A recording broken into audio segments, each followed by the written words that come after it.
hustle you and will. Man, yo, what it is. Good morning. Hello. What's up, guys? Good to see you, man. Welcome back to the stream. Welcome back to the VOD. Welcome to day 10 of the ORBATHON. That's right. Only 10 days in. Holy shit. Look, man, I don't control the weather. What's up, guys? Good to see you. I hope you all are doing well. Hope your start to the month has been productive.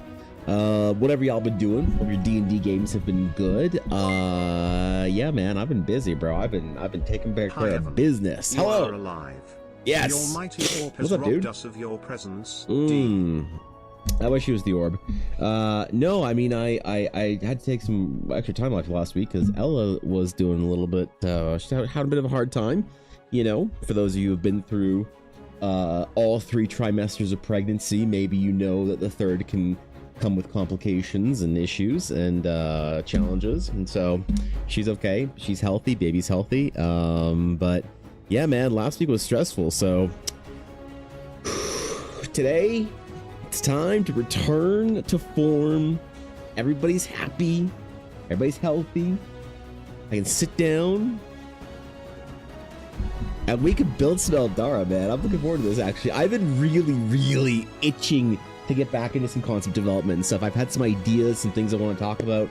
We're going to do a couple world building days, man. So, wait, what is this new thing on Twitch? What is this shit? Good to hear everyone 40... is doing okay. Wait, what? The kiddo What wants is this to nonsense? hurry and be born so he can fulfill Dude, his he duty as a is, fledgling of his paladin man. dad smile. He's doing something. He's healthy though. He's really active, man. So it's crazy. Obviously, I said I wouldn't talk too much about baby stuff because that gets obnoxious when, you know, you watch somebody for fucking D&D and memes or whatever, and they start making their entire brand baby. But look, man, it is a big change in my life. So talk about it a little bit every stream.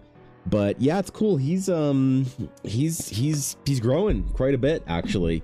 You know, I hear him, can hear him, you know, with my ear to her belly. That's cool. Can see him kicking and shit, which is freaky. But yeah, he's very active, very healthy baby. Watching so the most recent VOD while I'm sorting dude, cards. What's up? Now I'm all caught up on my Eva. Greg, thanks, man. Thanks for chilling, bro. I appreciate it. Thanks for 100 bits, and thank you, Mel, for the 100 bits. Good morning, Cass. Good morning, Buzzin. Good morning, Greg and Steve and Mel. Good morning, everybody. Good to see y'all. Thank you for the sub as well across the streams. That was during the intro. You thought I'd miss it. You thought I'd miss it. I mean, it's a good bet that I would miss it, actually, because I was frantically trying to find charging cables for my new keyboard. And who buys a keyboard in 2026 that plugs in via micro USB? What is this ancient tech? Holy shit. I finally replaced my keyboard though. I got a new one. I say new, you know, cautiously, because I realized that this one plugs in with micro USB.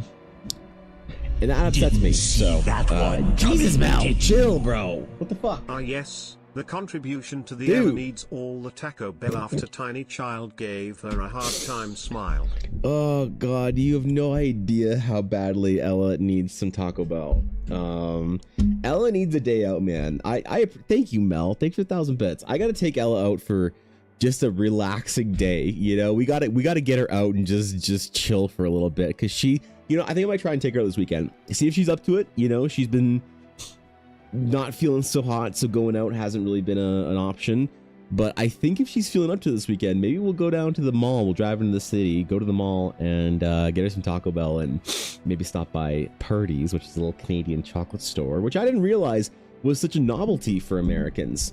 Yeah, when the mods came to Calgary, they were stoked on some of the Canadian, I guess, brands and things like that, and Purdy's was a favorite. They all said it was amazing to see what Canadian sweets taste like, because apparently in America you guys have shit chocolate, and having experienced it, I have to agree. It would be a novelty too to find, you know, something that tastes real, I guess, for me. So yeah, might take her to Taco Bell and Purdy's and see if we can get her up and moving for a couple of hours on the weekend. So thank you, Mel. I appreciate that. But yes, she's good. Great to hear Ella and WDB are doing well. It's been the part that I've been sweating during the quiet. Yeah, it's. I mean, Steve, you know it's stressful. You know things can be scary and shit. And we had a stressful week, man. Really put the heart attack in my fear of death in my well, you know what I mean. But then I suppose failure comes naturally to your kind. More incentive for the Bell of Tacos. Smile. God damn it, Mel. I don't deserve it. Oh, thank you for the 500 bits. I appreciate it. Thank you. Oh, you're gonna make me emotional. Oh God. Okay. Thank you. I appreciate it. So today we're gonna get back into some world building stuff because I have been craving it. I have been salivating for getting back into some deep world building. I've been so preoccupied with side quests and commissions and whatever else that I haven't sat down and budgeted enough time for myself to just do some Eldara building, which I think I want to try and force in a couple days here and there.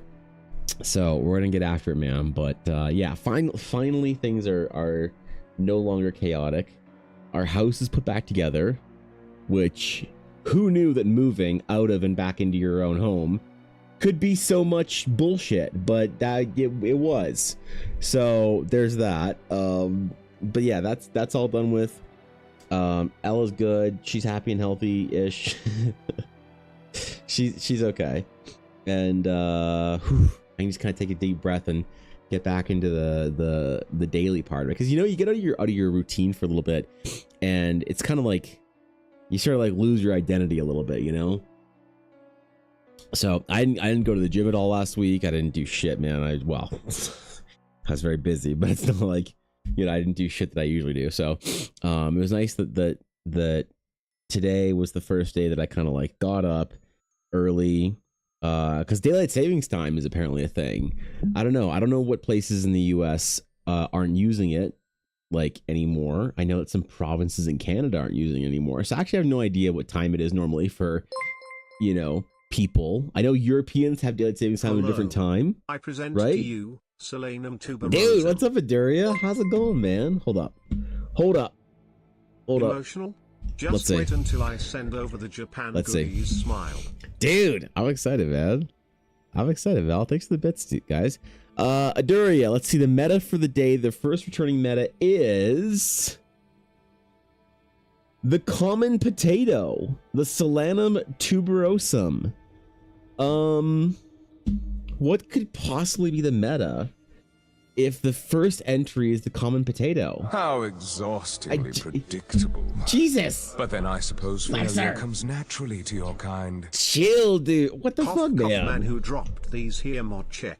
Bro, Jesus, come on, dude. Thanks for the fucking 500 bits, Lexer, and thank you, Mel, for 100 bits. Relax, guys. Jesus, man. I've been live for 10 minutes, like all month, basically. Come on, dude.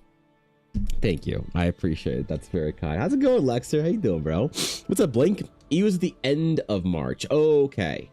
Right. So that's why they're always so confused when we have daylight savings time and I'm live at a different time. Now I understand. Okay. Yeah. Daylight savings time isn't jarring if you never know what time it is anyway. That's true, actually. That's a good point. I never know when it happens until I look at my clocks and they're fucked up. Alf, dude, what's up, bro? Thanks for the tier 3, man. How you been, Alf? Good to see you, man. What's up, homie? What's going on? How you doing? Okay, sorry. We need to rate the potato meta. Is this if this is a root vegetable meta, I'm gonna give the potato the russet Burbank potato, sorry. I'm gonna give it a solid 7.3. If the meta is things that I would trust to do my taxes more than the government, I'm gonna give it a 10. Easy. Solid 10. I would trust a fucking potato with my money more than I would trust the Yep. So I don't know what the meta is. The meta could be root vegetables, and it could be, you know, trustworthy tax, whatever. So, yo, Jar, thank you for the follow. Welcome in here. What if the meta was things that backfired on the Irish? Ooh. Well, I'd put it at 9 because unfortunately Conor McGregor is the only 10 that you can rate on that one. Blink Fing Poop gifted a tier 1 sub to Lexa VT. They have given 20 gift subs in the chat. Yo, Blake, thank you for the gifted sub, dude. I appreciate it. Wait, do I have... I think I have new gifted sub badges. I think I'm not sure, but Twitch has a new program. I should check this later. Twitch has a new thing where you can like make change your badges and shit. I'm not sure if this is a thing yet or whatever, but I might be able to do gift sub badges now, like custom ones, which would be sick because I like making custom badges and emotes. Even though I haven't made an emote in a while. Can I do this yet? Hold on. I'm just really curious with this. Rewards. Where is it? Community view rewards. Emotes. Nope. Not emotes. Where's the sub badge section? I gotta ask another streamer friend of mine or whatever. I don't know how. Is it under rewards? Nope. All right. Well, I officially don't know, so I'm not gonna worry about it. It's gonna be tomorrow problem, right? I fell victim to Magic the Gathering with the Final Fantasy cards. Send help for they are taking all my money. Oh god. Look, they're very pretty. I will say the Final Fantasy cards are very pretty. I unfortunately can't buy Magic the Gathering cards because Wizards of the Coast, the old CEO, I think, yeah, the old CEO of Hasbro said that you are not supposed to engage with every product from them. And when collectors booster boxes went above $500 Canadian, I realized that I can no longer engage with the product. So as much as I love the Final Fantasy cards, I really, really wanted to buy a collector's booster box. And I was going to open it on stream. It's going to be fun. But then I looked at the pre-order for them and they were around $1,100 Canadian. They're more than $1,000. That's... Steve. Steve, thanks for the 5 gifted subs, man. I appreciate it. Thanks for bringing 5. Oh, you can Reaper, bro. Thanks for bringing 5 people into the guild and saying, fuck the ads, man. Thanks, dude. I appreciate it, Steve. Hey, man. I'll put that towards my Magic the Gathering Collector's Booster Box for Final Fantasy. I just need about 1,100 more subs. No, thanks, dude. I appreciate that. That's very generous. I didn't even realize there was a hype train, but God knows why there's a hype train this early, but I appreciate it. You know, I can't comprehend it, but I can just say thank you and have a small panic attack over the kindness. But that's what I usually do every day, isn't it? So thanks, Steve. No, yeah, I would really like to get some of the Final Fantasy cards, particularly and specifically the Final Fantasy 10 cards. Okay, the 10. We have been deprived of you for so long, Evan. We just miss your face. Come on, man. I appreciate it, Mel. I really, honestly, not having a reliable stream schedule since the start of the year has been killing me. I have been really not doing well with it. I've been fighting so hard to get back to things. Like you'll notice that like the whole room is basically good and back together. You know, I've got new shelving and stuff. I got a little bit of a mess in the closet and stuff like that still, but all the furniture's back. You know, everything's like back to normal. Downstairs is no longer full of our upstairs. Made the crib and everything, and the room and the baby and whatever. Things are like, Ella and I are no longer sick. Ella's doing better for pregnancy reasons, and the house is back in order. And it's just kind of like, I'm really nervous because it's kind of like, are we finally back? Is this good? Am I gonna, you know, is it okay? Can I finally get back to doing what I gotta do and getting after Eldara and stuff like that? Fingers crossed. I don't want to jinx it. But I think like things have been going well in the last couple of days.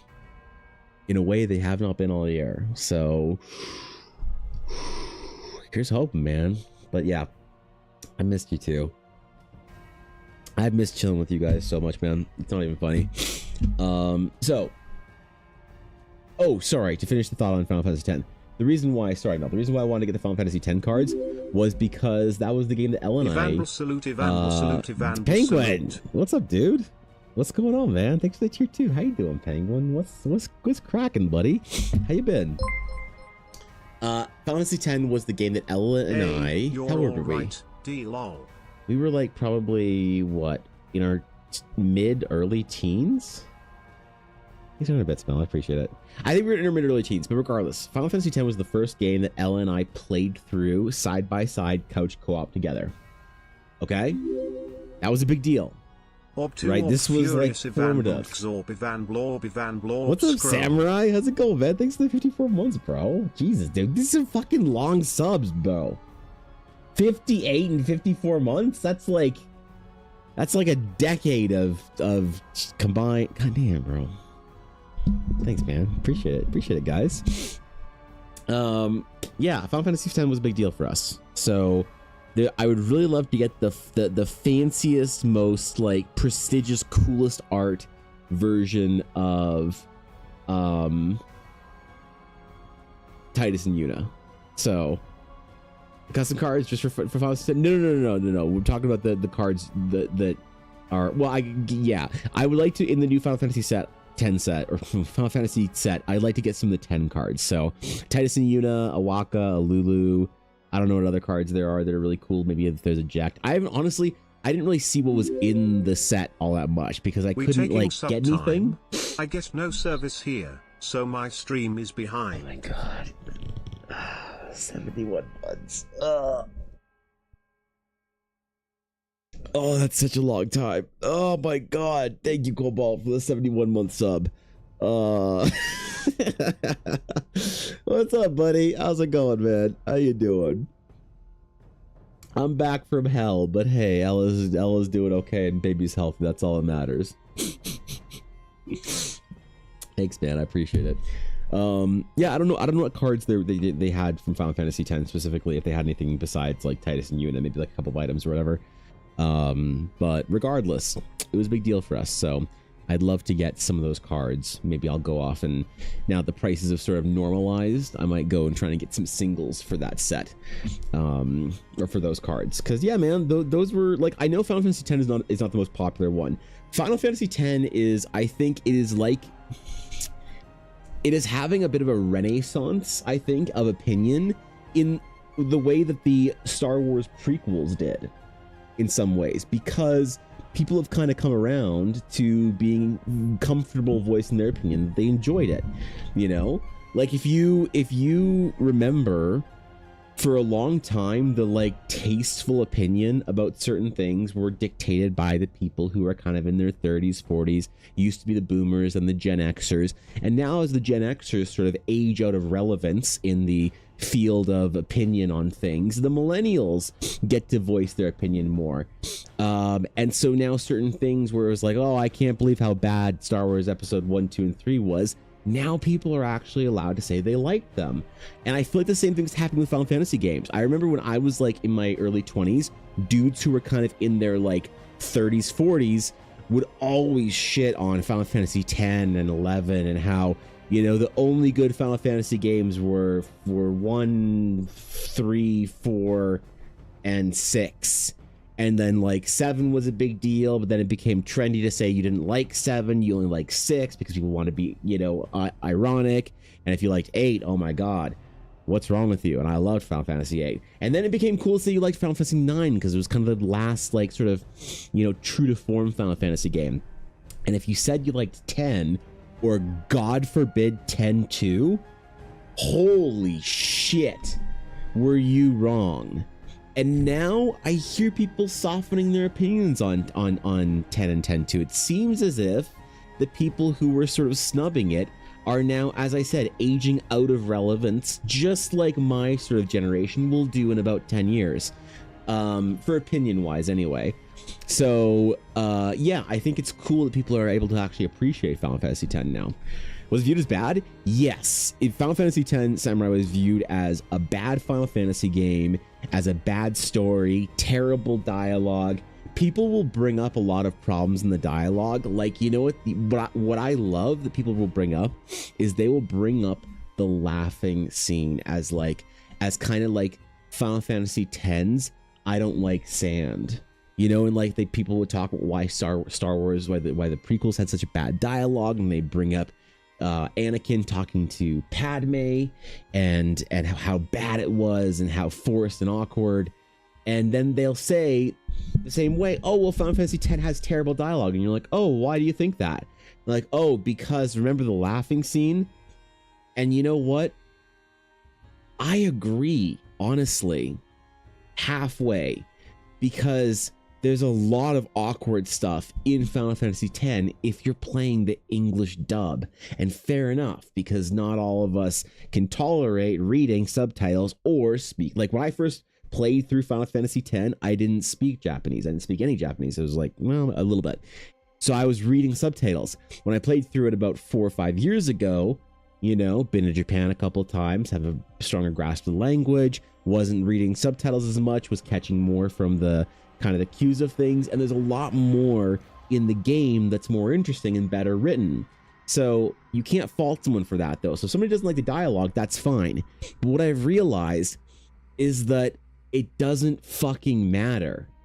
It could be the bad dialogue that everyone criticizes it for. It could be that and worse in the original Japanese, you know, language. It could be terrible.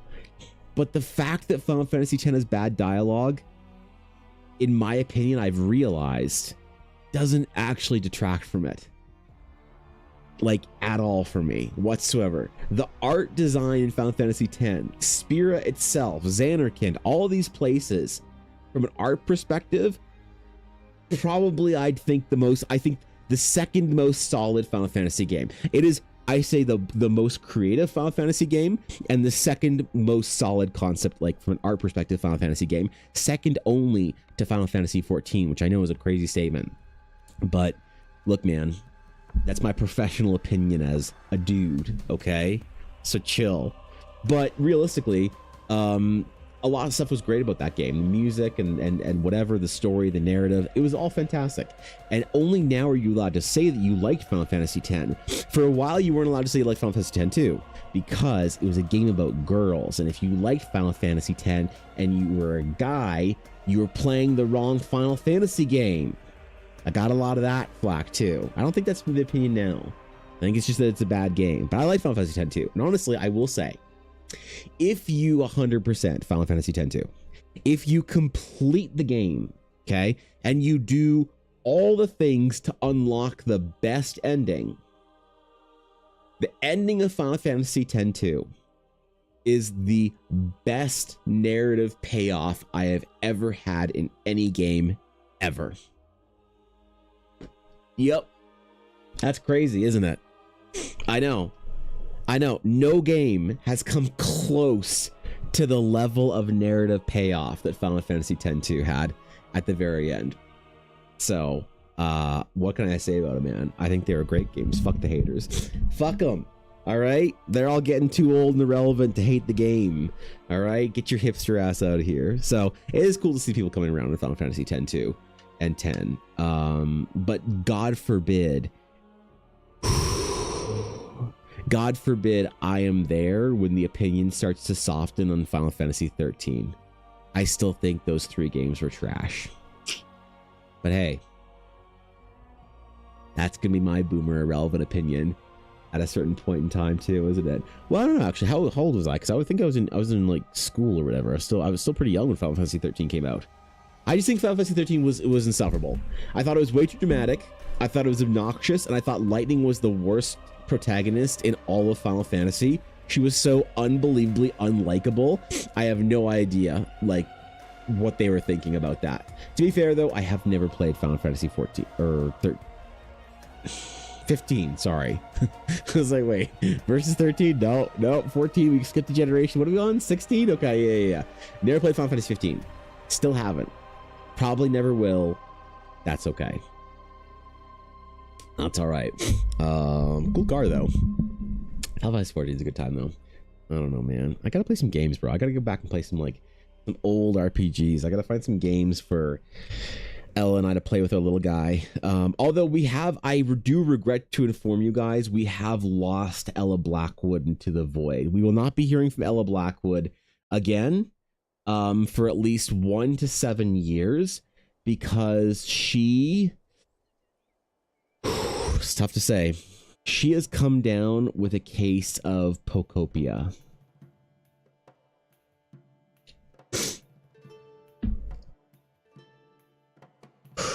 You guys gotta understand how bad this is.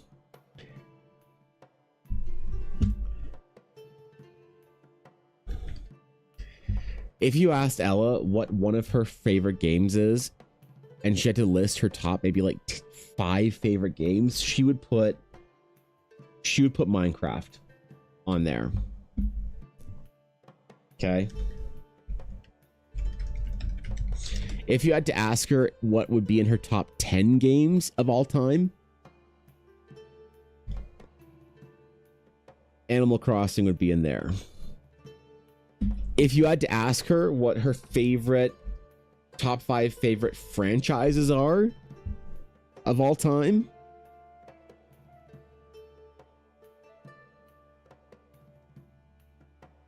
she would put Pokemon very close to the top. They'd be under Eldar and World of Warcraft and Star Wars. And so you take all that together, you merge these 2 games, and you put it in the Pokemon world, what do you get?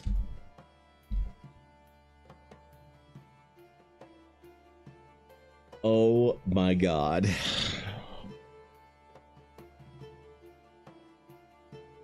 Ella has succumbed to Pocopia. She is building her island. We have lost her to Pocopia. She is a Ditto on a mission. She has to make all the friends with all of the Pokemon, and she has to build them all homes, and then she has to terraform the entire island. She is not beating the accusations. Okay? She's not beating them at this point in time. We are sorry, Ella Blackwood can't make it to the phone right now. Yep. If you would like to leave a message, we will get back to you within 1 to 7 business years. Yeah, that's being generous a little bit. Ooh, wait, there we go. That's generous. I should say 1 to 7. It's probably closer to the 7 mark, probably 6 to 7. So, yeah, we've lost Ella to Pocopia. She is building her town. She is a creature on a mission now with her Switch, and I don't know, man. I don't know what we can do about it. Thank you for the 100 bits, Mel. Maybe we can promise her Taco Bell, and Purdy's to get her out of the house. That is the goal, in fact. Whether that's gonna work, I don't know. I'm not gonna hold my breath here. So she's been going hard in that game. She pre-order from the Pokemon Center Canada, because it came with a little Ditto plushie, and she was mad. She was terribly mad the entire time that she was waiting, because the game came out, you see, on whatever day, and she had to wait until the afternoon of that day to get the game. So this was quite stressful for her, but she did make it somehow. She got through it. She has her game. What else is there at this point? Not much. So, okay. Today I want to start building up. Actually, I want to go somewhere new. So, there's a place on one of the maps that I've been working on over the last little while that I have some ideas for a little adventure type thingy. I just want to get some visual ideas out. You see, we've gone through the world map. All right. We have spent time in Teleria. Still not used to this map or this keyboard. There we go. We've spent time in Teleria. We have started off adventuring Maybe. Oh, wait. Photoshop froze. Okay. That means we're opening a large file. There we go. I was afraid to throw my computer out the window. We started in Stonemark. This is something that only the ancient elder nerds would remember. All right. Maybe Cobalt. Maybe Penguin and Samurai. But certainly not many others would remember the legacy of Stonemark. From Stonemark, we ventured to the Relic Coast and beyond to the Shattered Sea. Now, much time has been spent in the Shattered Sea, as that is the place where the first adventure takes place. However, across the world, in the lands of Ashasari and Northmark, the Southern Kingdoms, there is a map that is yet to be completed called Novalia. And Novalia is the, let's just say, the seat of power in the world. The crown of Novalia carries much weight in the world of Evancraft. And because of this, we have to treat it with a certain level of respect and heritage, because a great portion of Teleria is newer. All right, newer in the sense that it was the new world, let's just say. This is not where people emerged from the cradle of life into the sun to create their civilizations. The entire eastern continent, or the western continent, is kind of like sort of fairly new, as far like recent-ish, like less than 1,000 years kind of thing, since the mortals of Teleria sort of made the great trek. However, old Novalia, Ashasari, and the Elder Kingdoms, these are the places that have been under rule, occupied for a very long time. These are the places where empires were built on top of the ruins and ashes of other empires, where steps were placed on the rubble of fallen and conquered lands. Now, one of the unique qualities of Teleria in a fantasy realm that I think makes it very different is that there is no massive world-defining conflict currently. That's right. I know. What kind of a fantasy world doesn't have an evil empire or some shadow lands of blight creeping on into the waking world? What kind of a fantasy setting does not have deep war as part of its structure? Well, Teleria doesn't. The reason why is because Teleria is a small part of a large story. So a lot of people will consider a world, a realm, a planet, let's just say in this case, planet for fantasy, to be a place where the totality of the story is contained on that realm. And fair enough, because why wouldn't you? Why wouldn't you think that the entirety of your fantasy world would be on one planet? Well, fucking buckle up, man. We got 20-something. So there are worlds of strife and ruin, but really the way I consider and think about Teleria on a, maybe let's just say, multi-decade scale of projects, because this is something I'm working on for the next 30-40 years maybe. I think of Telerians in a lot of ways as a starting zone. I think of Teleria as Elven Forest, Teldrassil, Durotar, Tirith Fall, Glade. And so, honestly, it is an origin point. The main sort of a source of adventure is the destabilization of Teleria. That is the core villain in this story, is an unseen force that is destabilizing this peaceful world. So it is not going to be mortal versus mortal. It is the peoples of Teleria versus something that threatens them. And that story has not fully come to fruition. But what it means is that there are no great wars. There is tension, sure. There's some people that are not terribly fond of other kingdoms and areas and whatever, and regions and republics, or however we're going to create. countryhood in this world. But there's no massive open conflict, and one of the reasons for that is to allow for unrestricted travel and adventure. However, this is also, I think, one of the important parts in good world building for a TTRPG is you leave areas lower resolution. So while I will tell you everything about certain cities on the map, I won't tell you everything about other cities. Because if you want to create a quest or create some sort of a scenario where the Baron of this city is going mad and whatever, and if I wrote that, then you wouldn't have any room. So I consider that if people want to play in the world, if I'm creating a campaign guide at the end of this sort of like stretch of world building in the next couple of years, the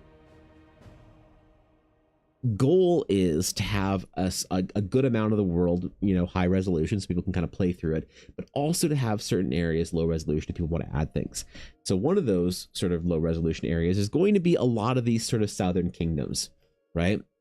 A lot of these areas where it's going to have a little bit of information about what's over there, but definitely not too much. So if you want to create, if your version of Teleria is that you want to create an evil empire that is encroaching upon the world because you want to tell that story, far be it from me to overly render part of the piece so that you can't add that in.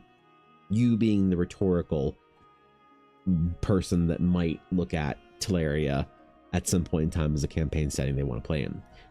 So without that, one of the issues that I think is a big problem in fantasy is there's kind of this like problem of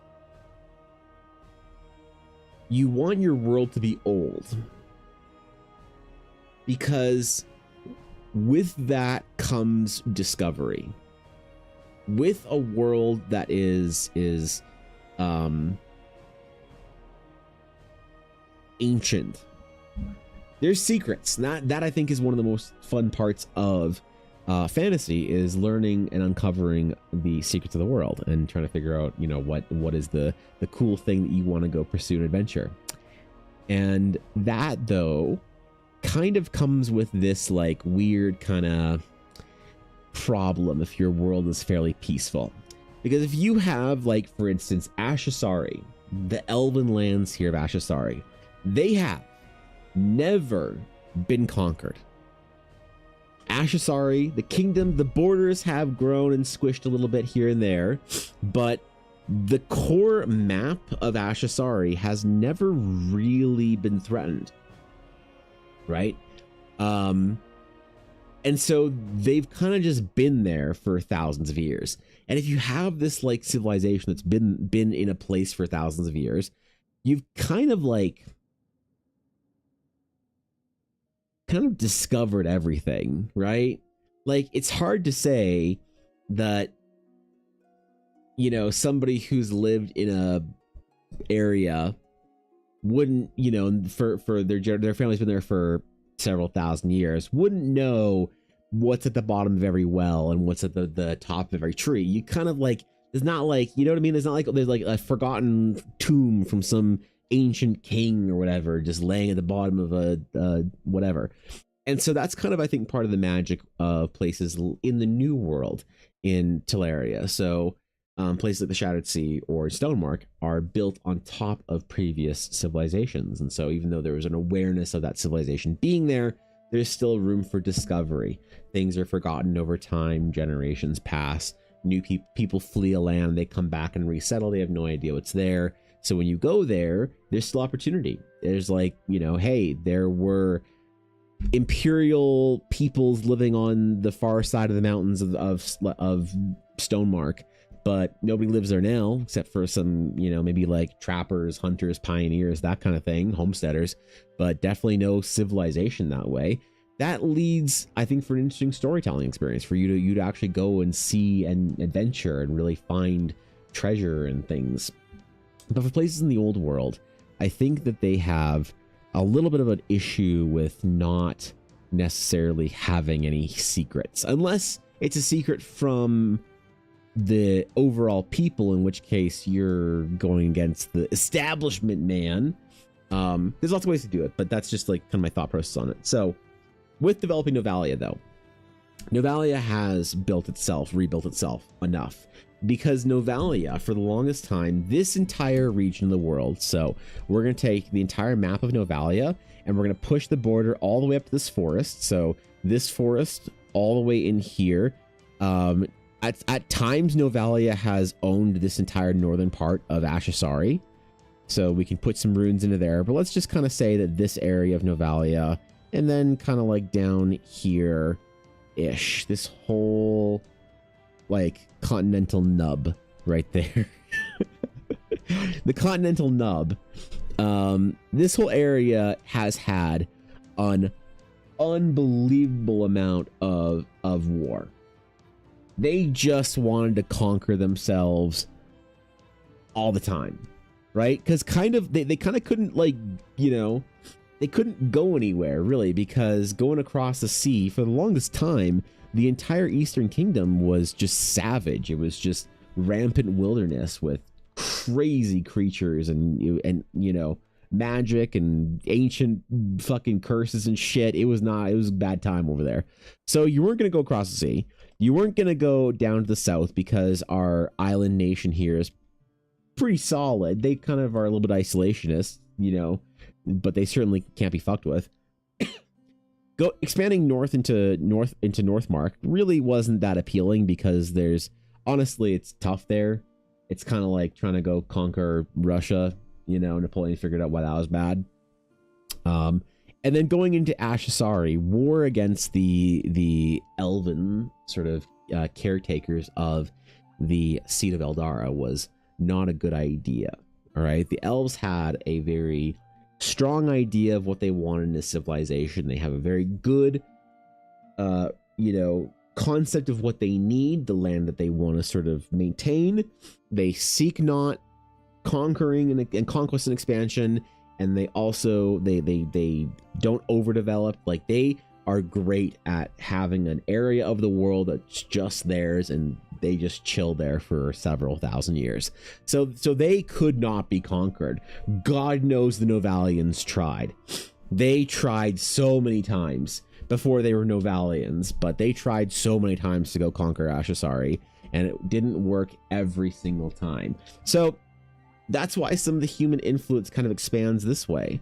But as you sort of go further south and east in Teleria, obviously there's not any really like written lore about this area.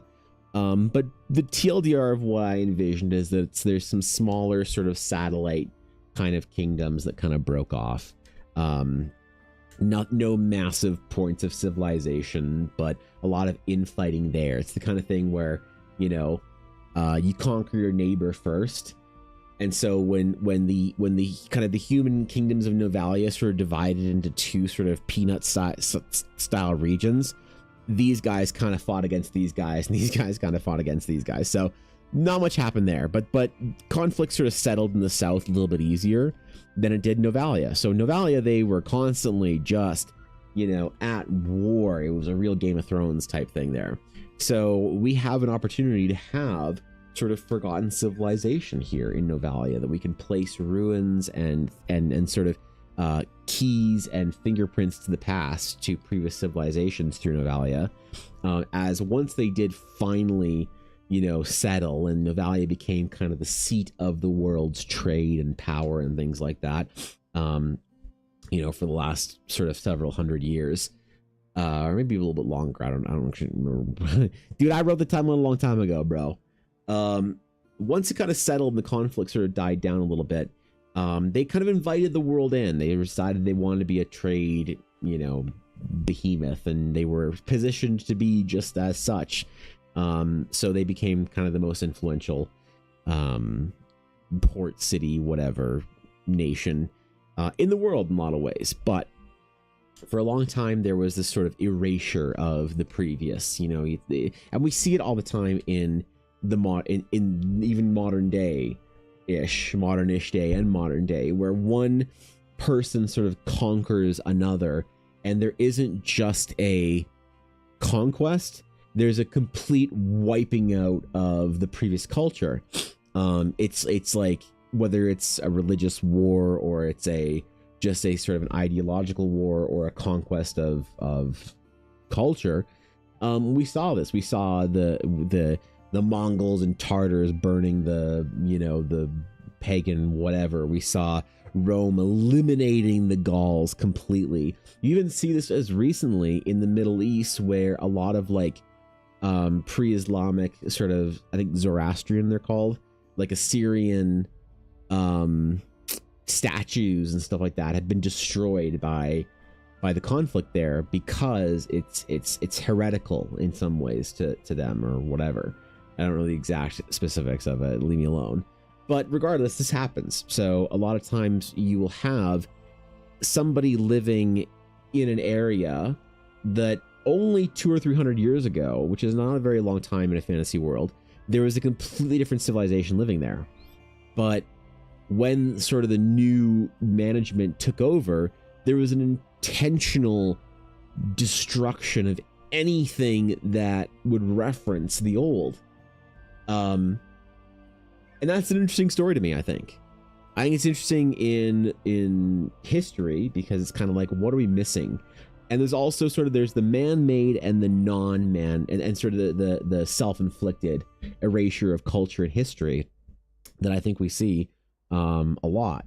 You know, there's certain pushing back of the timeline in even our own history, that we thought that, oh, at this point in time, we were just hunter-gatherers, and then you uncover something in Turkey, and suddenly that the time where we were supposedly only hunter-gatherers, we were building civilization. That kind of pushes the timeline back of humanity several thousand years.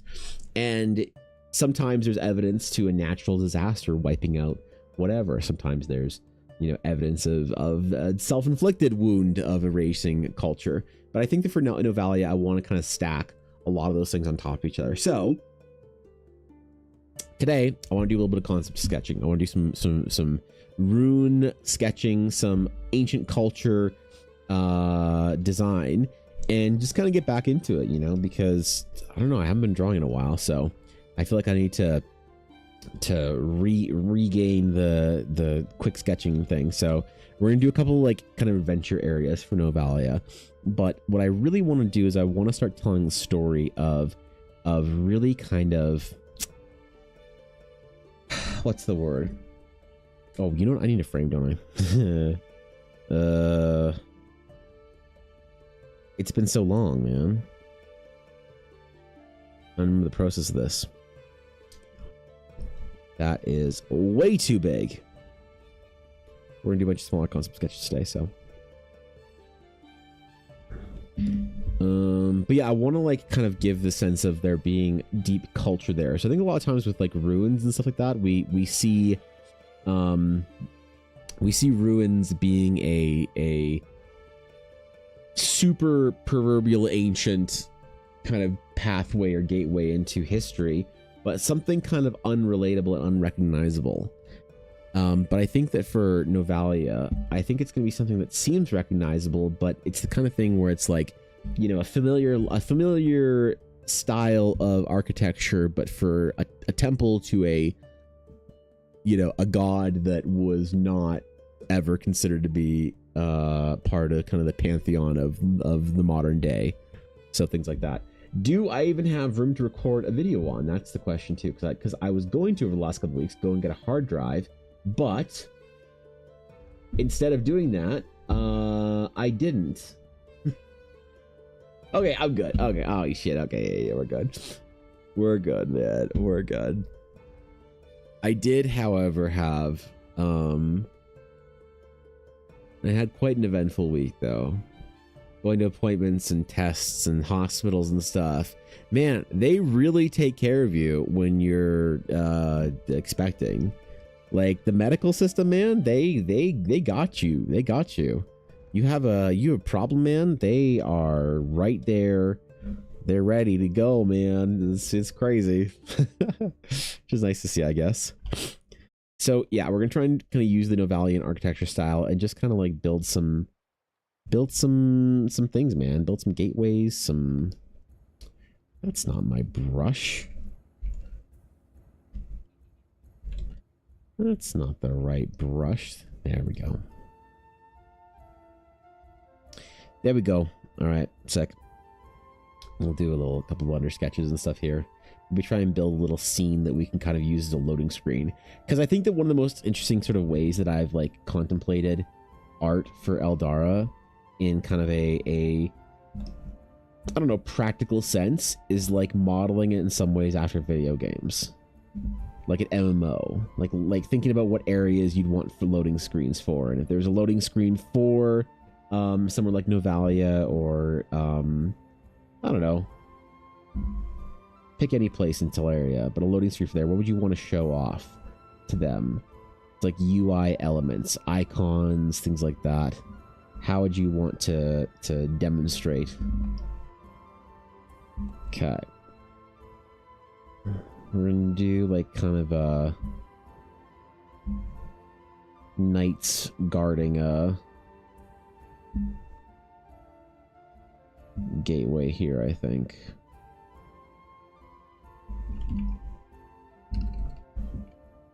Maybe we'll do them straight on, actually. Because I want there to be also like this sense of wonder and amazement when it comes to adventures in Novalia, of like there being this kind of like really ancient world of humans. You know, that's something that I think is really interesting, like kind of challenge in fantasies. There's not really ever any super good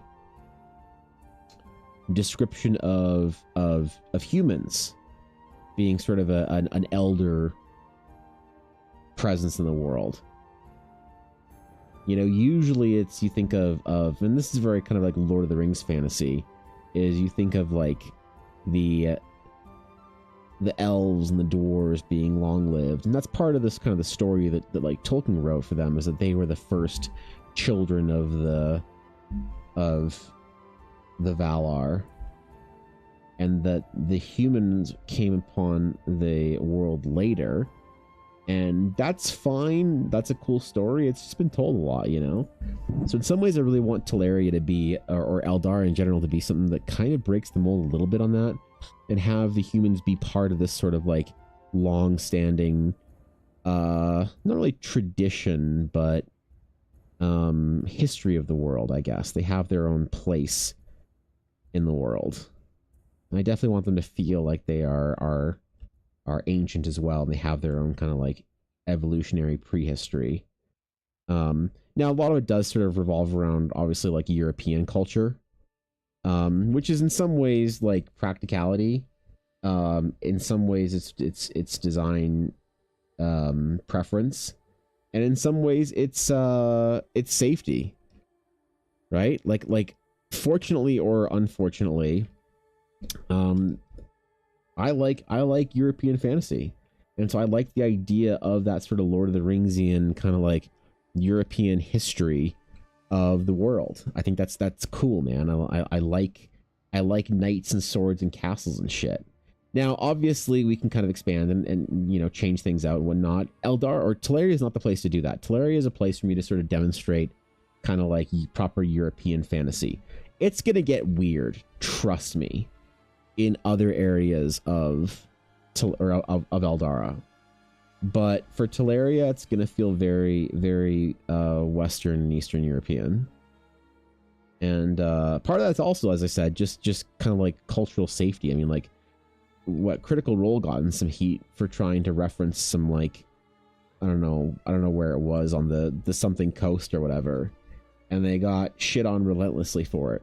It's kind of one of those things. It's like, you know, there's sort of a debate amongst how to reference cultures properly, where a lot of people will say, oh, if you don't include elements of like other cultures, you're kind of like, you know, excluding them, and that doesn't feel good if you're somebody from that culture.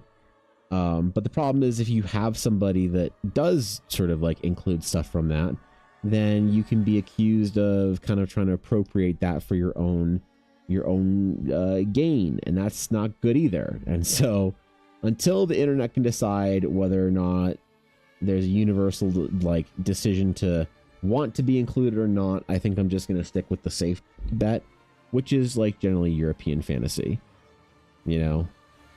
European fantasy with like maybe a couple little hints of some other cultures here and there, but definitely nothing that can be, you know, misconstrued as appropriative and, you know, enrage the collective or whatever. So, hey Brooklyn, what's up, dude? How you doing? What's good? How you been, Brooklyn? What's cracking? How have your games been? Please don't tell me you got your most recent characters killed in some dramatic last stand against the villain. That would be unfortunate. I'd hate to hear about that. What? What? No, come on, man. Hey. I don't know what you're talking about. Yeah, leave me alone.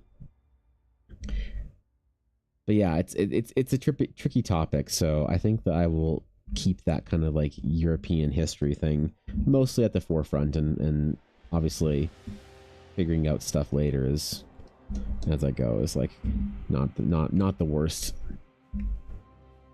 plan, I don't think. I did a character kill. Wait, you've never had a character killed still? Jeez, bro. Come on. What's up, Nick? How are you? I'm good. I'm finally, like, today I was back to my routine.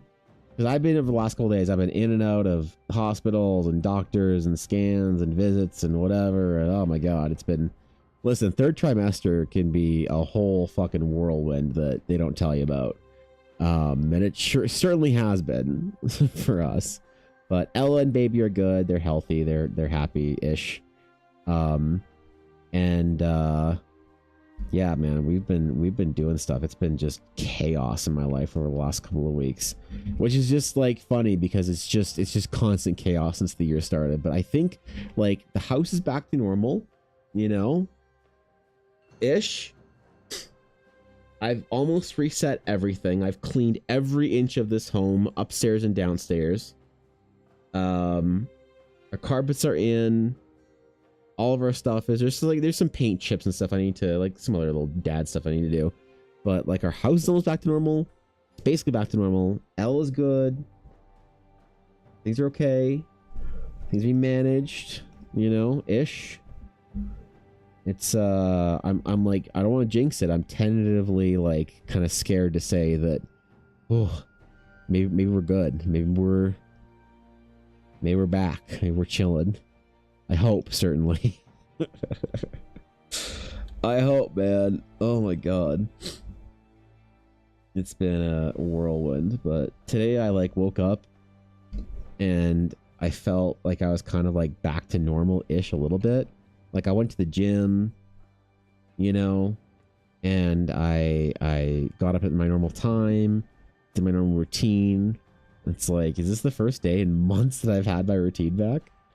So I'm actually kind of on top of the world in a little ways, you know. I feel really, really good, which is nice. It's kind of tough when you don't feel like yourself, you know, for whatever reason, for an extended period of time. And I feel like I'm kind of back finally, so I'm doing great. I'm having a great morning, all right.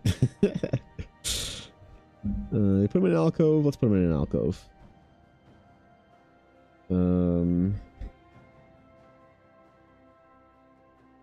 Yeah, that's alcove-y enough, I guess. And then we'll have two of these sort of flanking a doorway. It'll look pretty dope. It's a shame because RPGs were a cheat code for learning all kinds of historical stuff and then inflicting it on your players, even if it came out odd. The heart of learning, expanding your mind culture was there. Oriental Adventures got me reading real histories, so it did good at the time. And I agree, actually. You know, I really like that book. Do you mean the 3.5 Oriental Adventures, or was there one that prior to that? Because I got the 3.5 one, and it was really fun. It was really cool to like learn about. Yeah, like you said, it got me reading specifically about Japanese myth and folklore, and using that as an inspiration for things. And I think it's great. You know, that sort of like exchange is really fun and really cool. And it is a bit of a shame, you know, when you can't really expand upon that. So I agree. It sucks, but look, it's a difficult topic. people are very emotional about it, and that's fine. I would rather tread on the side of not fucking worrying about it, you know what I mean? And just kind of staying in my lane until we figure out what we want to do as a society of D&D nerds.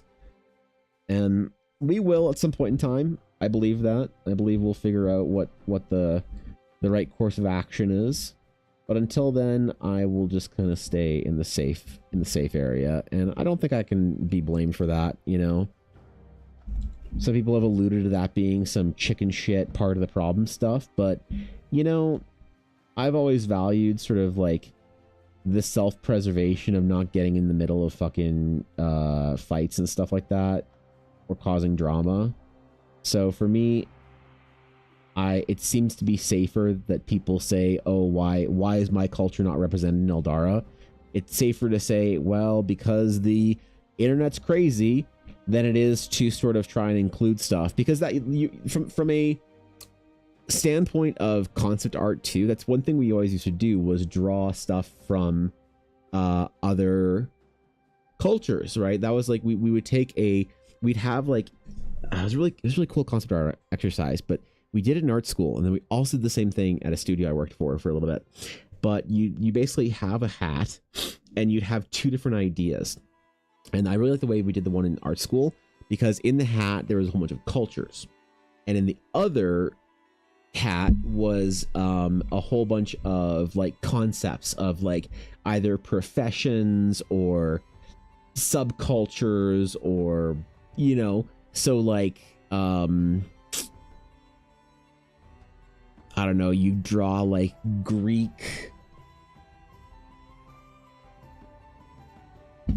I don't know,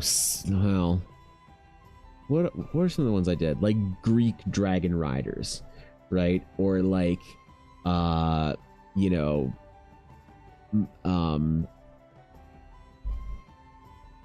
Assyrian monster tamers, things like that, right? I did one that was like a dragon. It was a dragon like row or like oarsman kind of boat thingy. But anyway, and they were cool because you could kind of like do that sort of exploration. And now it's, yeah, you're kind of expected not to really like interact or interface with, you know, a culture that you don't necessarily are considered to have authority over being able to take from. So yeah, it's very weird. And a lot of people don't like it, but look, man, that is a fight for somebody else to have with the greater internet. I am a little bit too busy to have that one, so I'm not going to be the guy that breaks the mold, unfortunately. I'll reap the benefits of the decision without being part of the solution, and I'm happy to happy to bear the shame of that. That's fine. Well, I got too much to worry about to, you know, to go deep in the trenches on that war. So you played 3.69. Ah, hence your exit from the Discord. Well, damn, bro. Damn. Subcultures are created by safe spaces. Subcultures. Well, I mean subcultures is in like, well, yeah, I guess the more modern subcultures too, they were in there. There was stuff like, you know, hipster or sort of like bohemian artist, and then you combine that with some of their culture like Roman or whatever. Those are cool. How's playing for Solo EldarCon 2026? I haven't been thinking much about it, to be honest. Nope.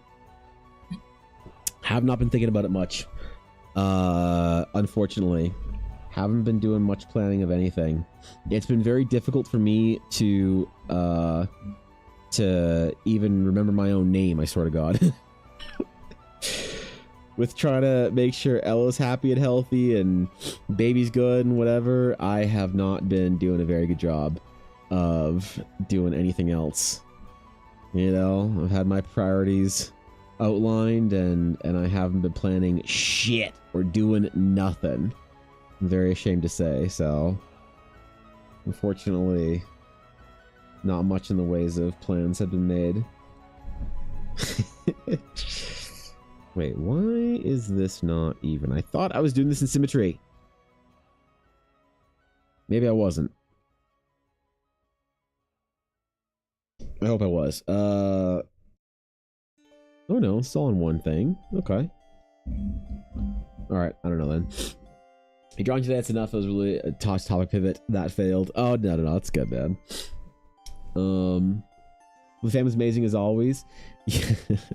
Yeah, it's been a wild couple of weeks here. You want the wabi sabi? Listen, there'll be a little bit of wabi sabi in here. You just wait. You just wait.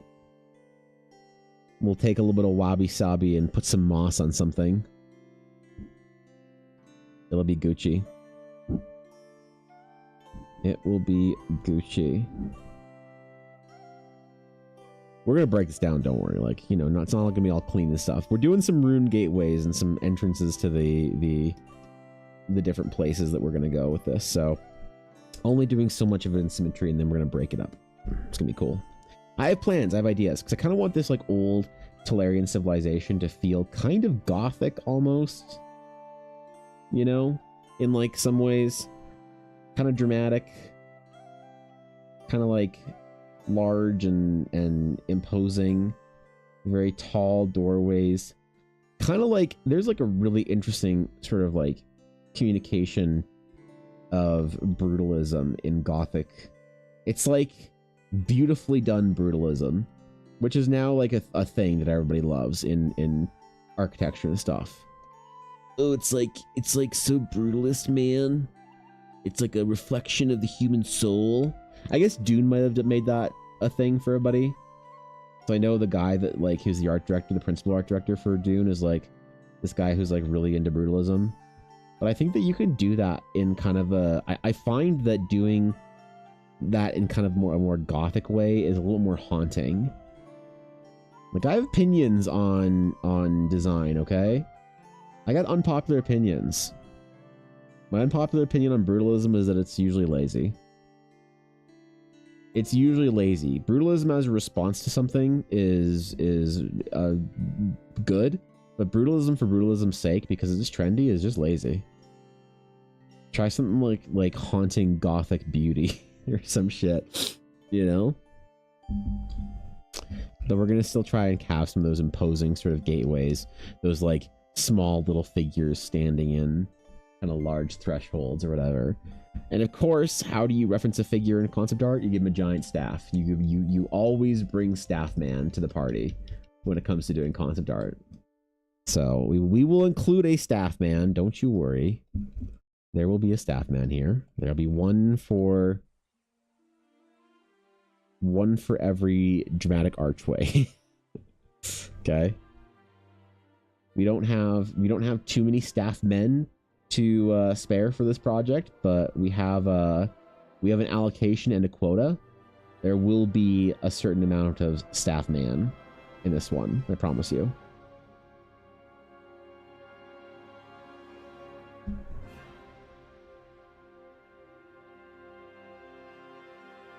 It'll be fine. Trust me. I'm a professional staff man drawer. I've done this my entire career-ish.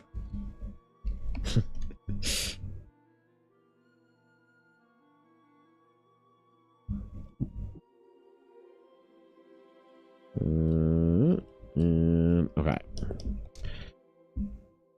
like the idea of drawing just like gigantic stone work that's more like, I don't know, more obviously benefited from Masonic artistry. Like, you know, I think a great example of this is the what are the guardians called at the mouth of that my Lord of the Rings is failing me right now.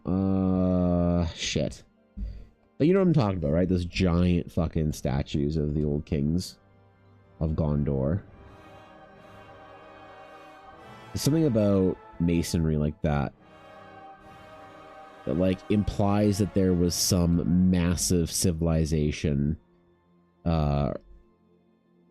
endeavor at some point in time that really like sets the tone for exactly the area that you're venturing upon. Helps illustrate the idea that you are going somewhere I don't know, that has a history much larger than you. You're treading in the footsteps of giants. And you can do that without having to go to like ancient elvish palaces and shit like that. Actually, Angaroth, yes, thank you. There's also that with nature. Nature is a really great way of doing that shit. I love that. Like I haven't played too much of the new World of Warcraft expansion. Obviously been busy with things. It's been busy.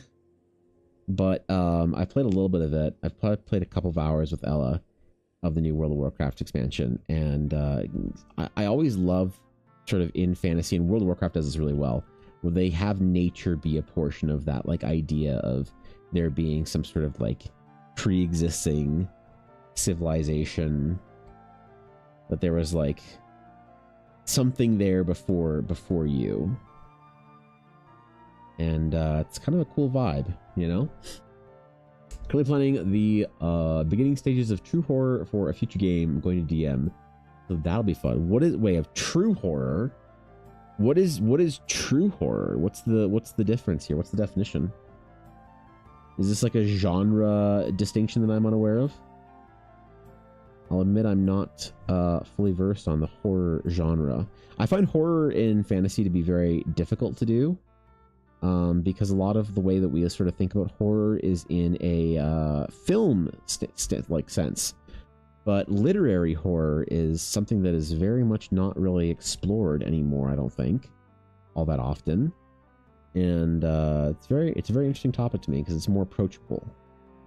I find I am not a fan of modern horror film, but written horror is very interesting to me, especially the evolution history of it. But alas, I am without knowledge of the topic. I'm ignorant. I don't get to do spooky D&D all that often. So, what's up, Sabine? Good morning. How you doing, bro? How you doing? What's good?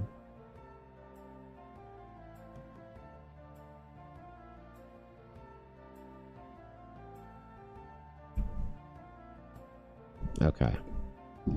I have plans here because we got to break this apart a little bit more, and then I want to do like a landscape behind, almost kind of like, think of like the old World of Warcraft loading screen, the loading screens, where there's kind of like the portal, the dark portal or whatever, and you're looking through it to far off land, endless adventure, mountains and dragons, and whatever else.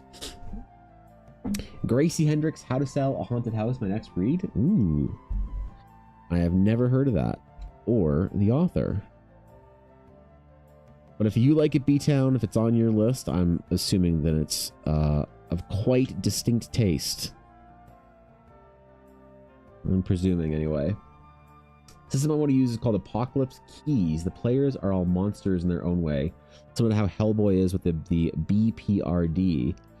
They're tasked to keep the doors to the apocalypse sealed. They plan to play around what a door to the apocalypse really means, and what heroes are doing something that ultimately brings the horror closer. Ooh, that's cool. That's very interesting. What are your inspirations for this? Where are you taking some of your vibes from? Driving it'll mainly lurk. Today is my workload looks like a 60-hour weeker this week. Oh, I'm sorry, Sabine. I understand the next couple of weeks and months are going to be real tough for you, Sabine. So just know that I'm cheering for you. Appreciate all your hard work. Get after it. You're a boss. We'll see you on the other side, all right? It'll be dope. It'll all be worth it. Ugh, counting in tax season, man. That is tough. That's tough. I'm not gonna lie. That's some serious crunch. Partially due to the aftermath of the sponsorship I did. Oh, cool. It's kind of related to that then. Cool, dude. Like messing around with perceptions of different things. Okay.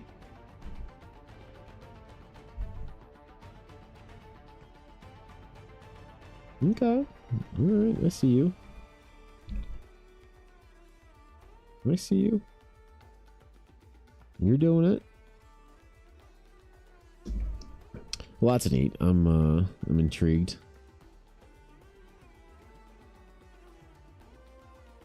I always like kind of that eldritch horror vibe for D&D spooky sessions. I find it's the easiest to kind of like really translate to your players. But I'm not very well read in the topic, unfortunately. Like some of the early Warhammer Fantasy stuff was fantasy horror, basically, but they had some famous horror writers working for them at the time. Drakenfels 1 by Jack Iavoli. Kim Newman of later Anno Dracula fame. Interesting. That early Warhammer Fantasy. Yeah, actually, it does carry some of those elements still, but I'd be really curious as to see like what Games Workshop's sort of concept of like who do we have to credit. I don't actually know much about Games Workshop history. Who do we have to credit for the overall sort of like story narrative of GW and Warhammer? Who is like the kind of the Chris Metzen of the project? Who kind of set the tone for it? Because it's a very important part of fantasy, obviously, but I don't know much about GW history, to be honest. I enjoy 40K, as I've recently sort of like found myself getting into it a bit more. I used to enjoy, like, I used to try and build and play 40K and minis games and stuff when I was a lot younger, but then I took like probably a 20-year hiatus from it, and I'm kind of back to doing some modeling and painting and stuff, just because I'm trying to find hobbies that aren't on my screen. And painting little men is a great way of keeping myself feeling artistic. Although I will say, now that I've done the Warhammer thing a little bit, and I'm not an expert, obviously, I will say the translation from real art to Warhammer is not really there.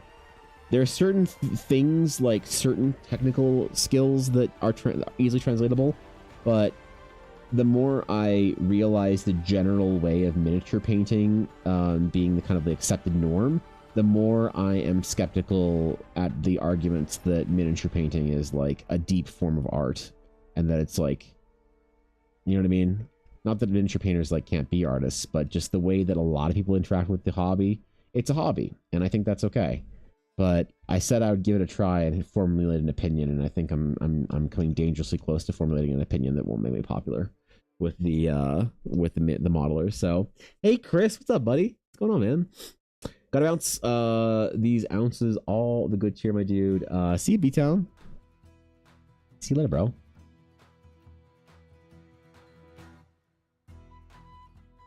It's been fun though to paint little mans.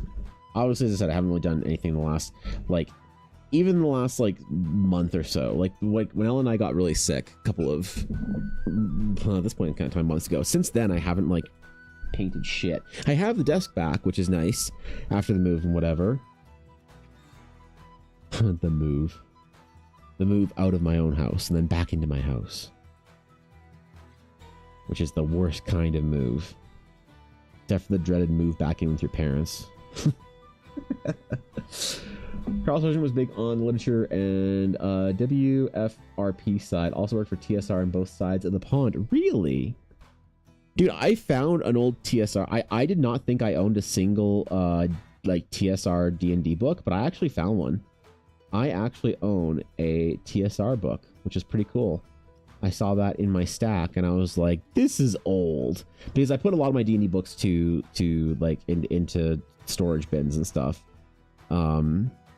deep in the depths of our storage room, so I don't have a lot of it out, but I found some treasures in there. Like, hold on, what was the one book I had? It's pretty cool, actually. I don't even remember getting it. Yes. Yes.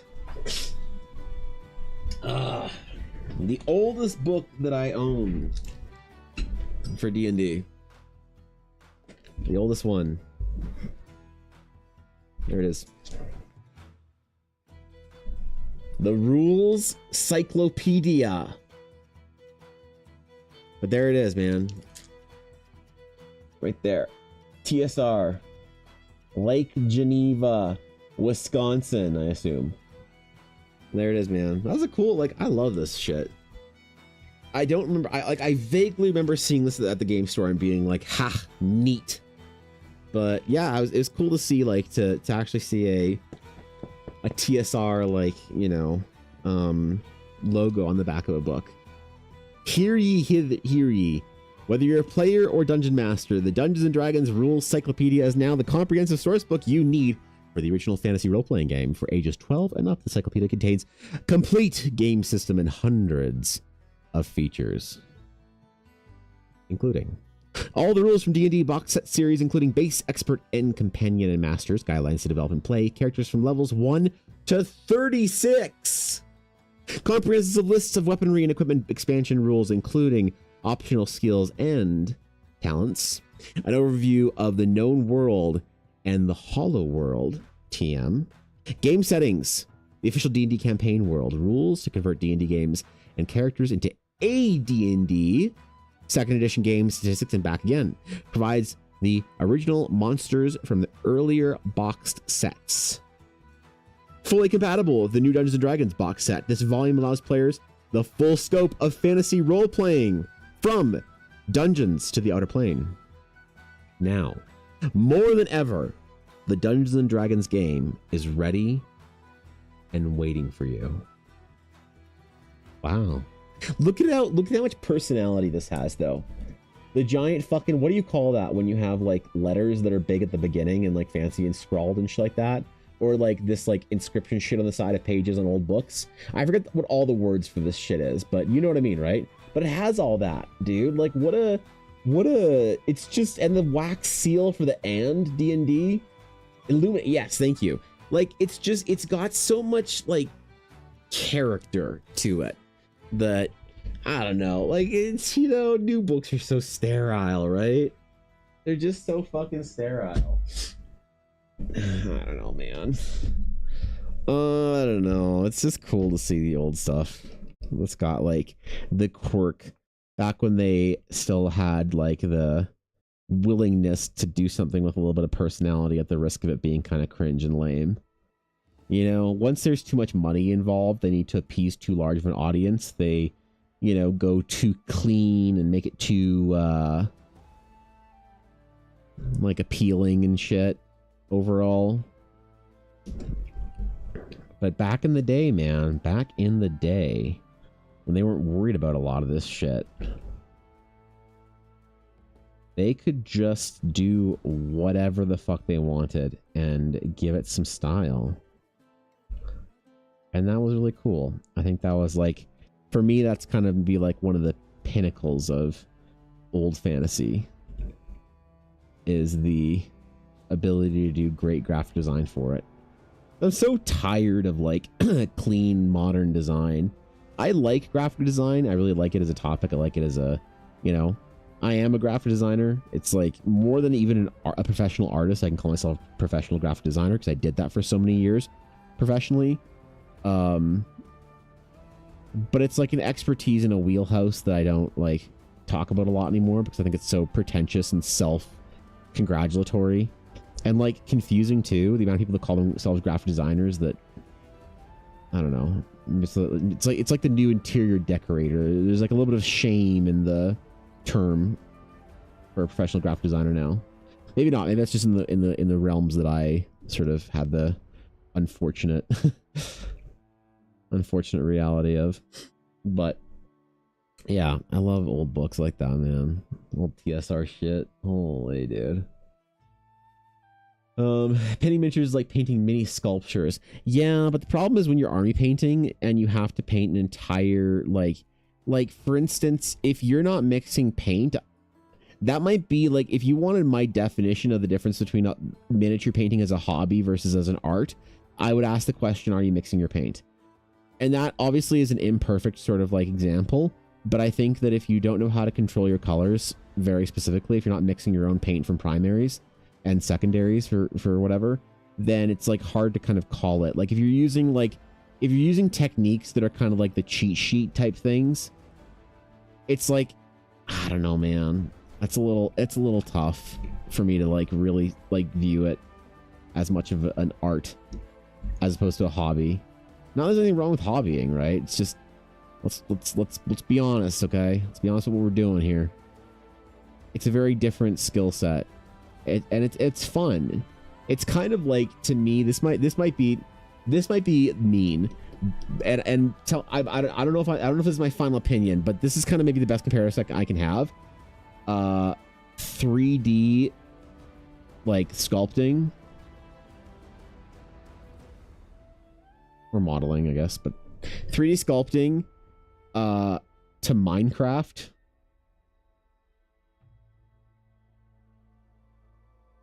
Minecraft building is the painting to mini hobby, or the miniature painting.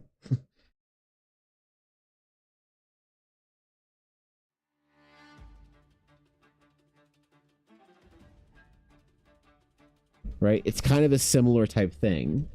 It's like if you do one thing, then this is like the relaxing kind of like, I don't know, version of that. The less pressure, more just kind of like creative free form version of that, but less like technical ability required.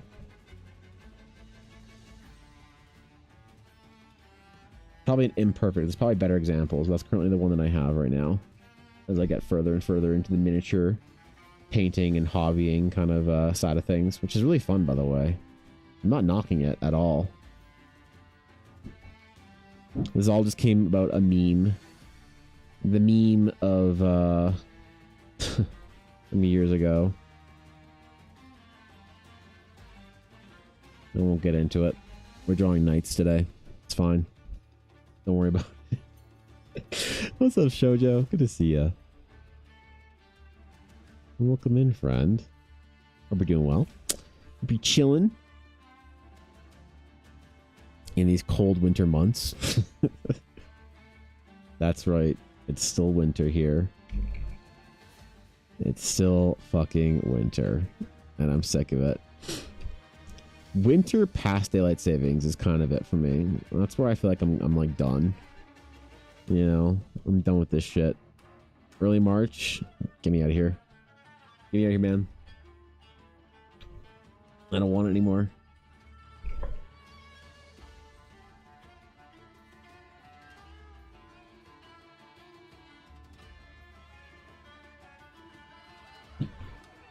Alright. Alright, we're getting there. We're getting there. Slowly. Okay. Okay. I'm feeling this. I'm getting a little bit looser every single time. Faster. We got a couple of these ruined sites done. A couple of loading screens. We're gonna do like a little cool like background here as well. But I just kind of want to save it for the recording, so it looks kind of intentional, you know. Not cold in Texas. God damn it. Dude, Texas would be sick. I'd live in Texas. Are you kidding? I'd live the shit out of Texas. Warm all the time. Hot as shit summers. Oh, man. Oh, my God. I'd love it.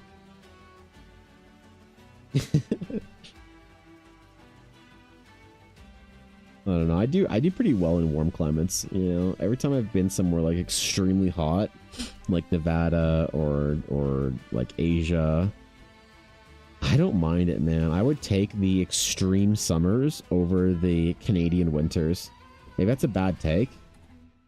I get there, neither are easy, but like the process that I have to go through to get my dog dressed for snowy weather 4 times a day, I'm done with this shit.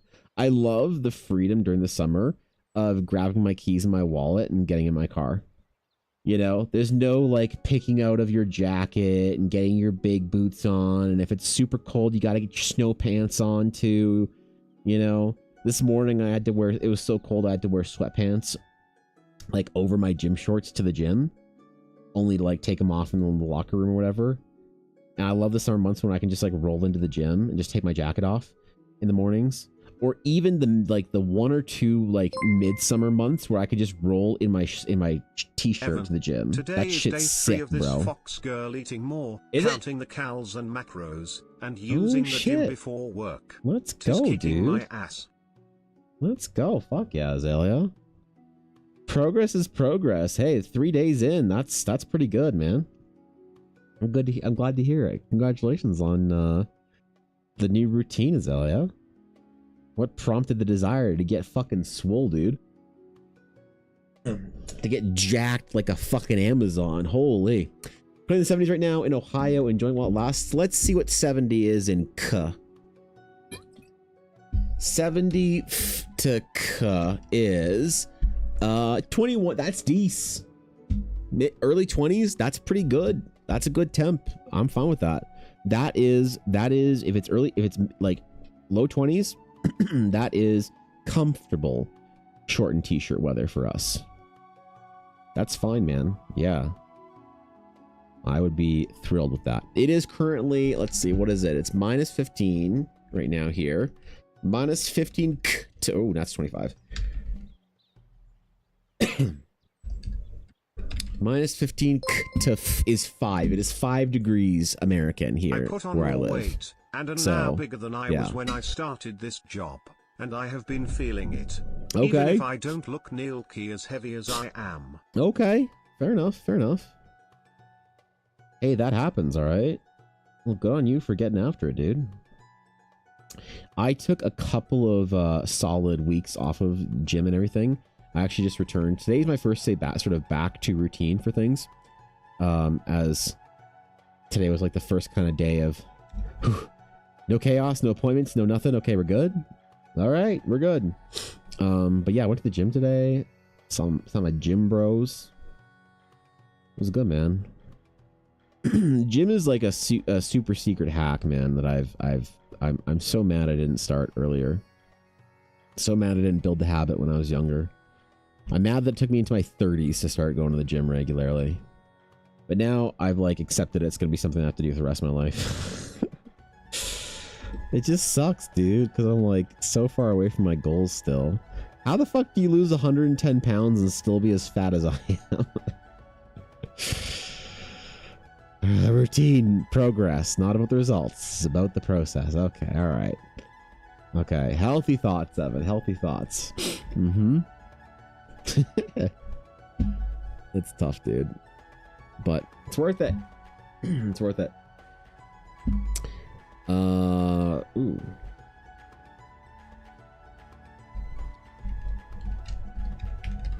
Where did my reference for Gothic runes go? God damn it.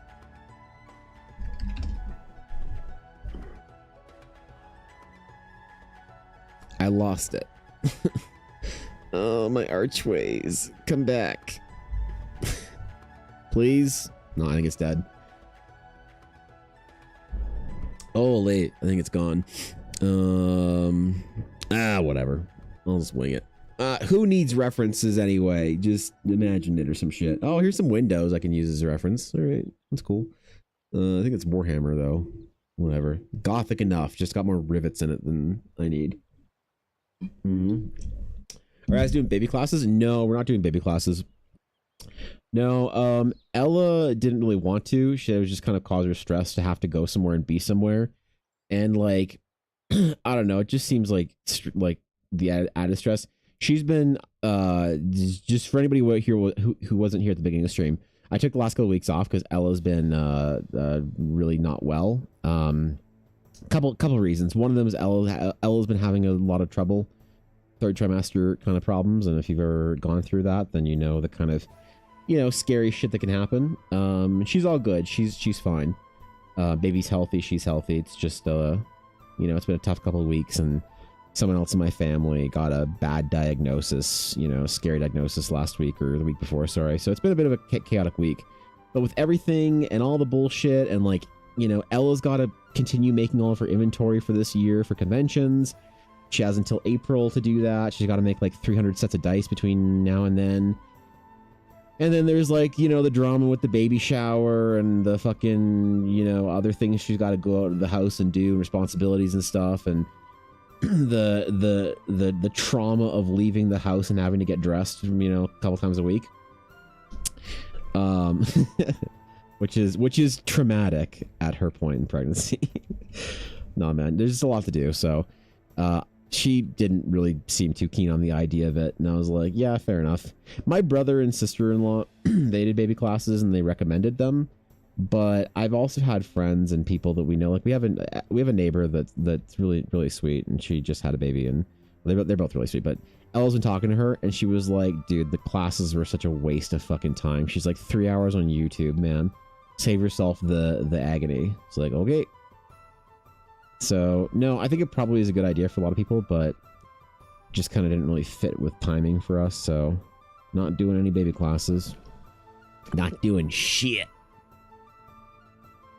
Staying at home and trying to keep a little fucking, you know, Relesian feathered gob monkey alive.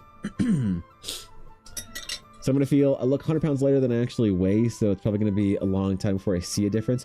Yeah, and I think it's important not to think about the results at all. Just process and identity. That was a big thing for me when I tried to lose weight for probably a decade and a half since I was in my early 20s. I was trying to lose weight, and I didn't actually do it until I was in my early 30s. And one of the biggest things that happened with me that made it click was focusing on identity, of being the kind of person that goes to the gym and eats healthy and whatever, treating yourself with the kind of dignity and respect of you know, someone who has a certain portion of, you know, their identity that's an attempt at an athlete or whatever. And obviously that's silly and whatnot, but rather than the results of like, because I'd work out and I'd eat well for like a month and I'd lose like 4 pounds and I'd be like all bummed about it, but I really stopped like looking at the scale and stuff, and that's when things started going well for me. So yeah, the results are gonna take a long time, and it's tough, man. Don't get demoralized by that shit. Just keep after it, yo. You got this. Go lift heavy things. Ensure the strength lasts a long time. It's tough, dude. But I believe. We start class next week. Very familiar with third trimester struggles. Oh shit! Wait, what? You had a baby. Wait, what? Hold on. Wait, this is news. What the fuck? Oh shit, dude. Wait. Am I? Hold on. Wait, am I reading that right? What? Oh, fuck, man. Let's go.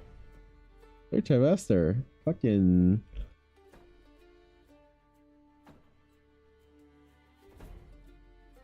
Wait, not memes? Actual human spawning? Ella keeps referring to, she's like, oh man, I can't wait till this guy like spawns. People are like, what an ugly word. And all the gamers are like, yeah, true. Yeah, true, man. True.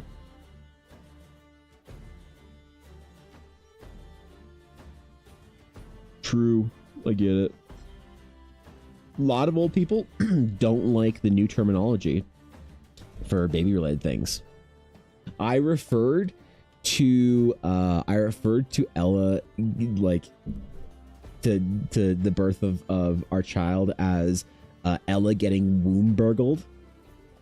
I at the hospital when we were there at the ER. Like, I don't know why. I just sort of like was tired and wasn't thinking of like putting on my normal person face where I like have a regular conversation with somebody.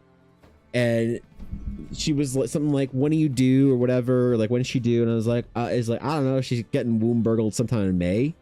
And she was like, womb burgled what? I was like, oh, that's a terrible way of referring to it. I'm sorry. No, she was so offended. But I thought it was funny. That's how I've been referring to it with her. Spawning in May? Fuck yeah, dude. That's sick, man. Congratulations, Chris. You having a little boy or a little girl, you know? Look at us, man. Look at us being grown-ups. Holy.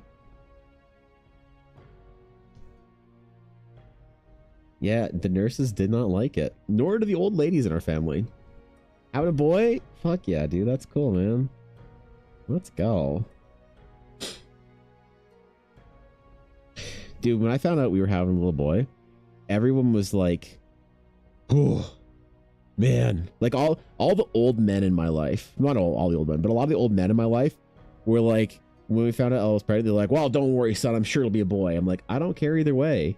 They're like, no, it's okay. Like it's good that you say that in front of the wife, but you know, we like just have faith. Have faith. I'm sure it'll be okay. I'm sure you'll have a boy. I'm like, no, I'm really okay with either. Like, I'm really excited about the idea of having a daughter. They're like, oh yeah, okay, good. It's, you know, you can be honest. I'm like, no, what the fuck? What is this weird ass fucking old guy shit? No, man. I was kind of mad when we were having a boy because I was like, fuck. Now they're all like gonna think like they're like, oh good, see, I told you it'd be okay. I'm like, I wouldn't have been mad, you fucking weirdos.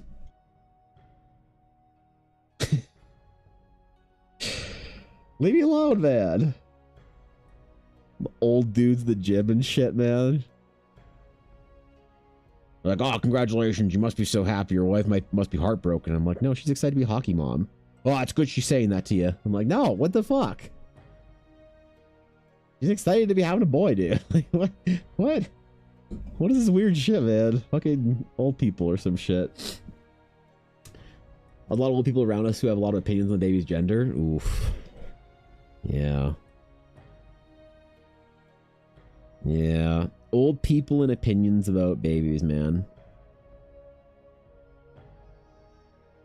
You gotta remember to do this with the baby. Oh, was that the commonly accepted knowledge 43 years ago? Oh, crazy.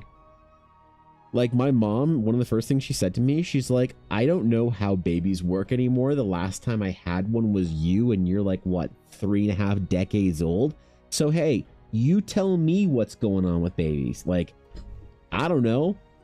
I know the way I raised you and whatever we did with you, but I'm sure things have changed. So just let me know what you guys are doing. I was like, that's refreshing, man. She's like, you're the fucking expert. I'm sure things have changed in 3.5 decades. Like, yeah, they kind of have, you know.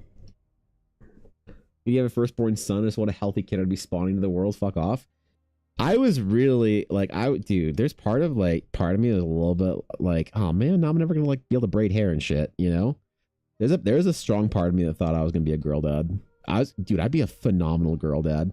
I braid Ella's hair and shit, bro. I could take our little girl and like French braid her hair and shit. Give her like Disney princess fucking hairstyles, or whatever. Now I'm never gonna be able to do that, man. Well, I don't know. Maybe I don't. Who the fuck knows? Who the fuck knows? Yeah. Hey, whatever.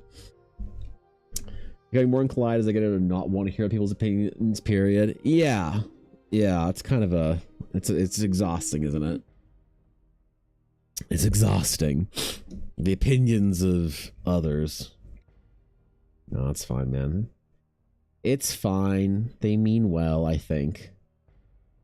They're just annoying. They're just the old dudes at the gym and the old ladies at the baby store. There was like this one old lady in the baby store that I was like, Ella was like in the bathroom or some shit or whatever, and I was like looking at something, and it was like stuff for like changing tables and stuff, and she's like, oh, what table or whatever has your wife chosen? I'm like, oh, I don't think we've chosen one yet. She's like, well, you won't be changing the baby, will you, son? I'm like, yeah. Well, no, because fathers don't usually have the stomach to do that. I'm like, when the fuck are you talking about? What the fuck, man? Like, when you were dealing with babies, fucking, like, Noah was sailing the oceans with the ark, man. Just fucking braving the wilderness or whatever. Like, mankind was first emerging from caves, like, fucking dancing around fire. Holy shit, I don't want to hear your fucking old ass opinion. Get out of here, dog. What the hell, man? Yeah. The opinions, man. The opinions are just too much, dude. They're just too much. I can't with them. I can't. I'm trying to be patient. I'm trying to be nice. Or like the people that are just trying to feel like just like scare you. Like we had dinner with some family and they were like, oh, you're tired now, just wait until, like the amount of like just wait until from old people. I'm like, the next time somebody says just wait until and then tries to tell me how bad it's gonna be to have a fucking child, I'm not gonna be polite. I just don't think I can do it anymore. I don't think I can do it. I think I'm gonna go full fucking Karen on them. Like, I'm gonna ask to speak to their supervisor or some shit. Bro. They're gonna need to call a manager on me. Do I not be nice? You can't do it? Call me? No. You gotta be nice to the old people, bro. Gotta be nice to the old people. They've been through it. Maybe. I heard that somewhere.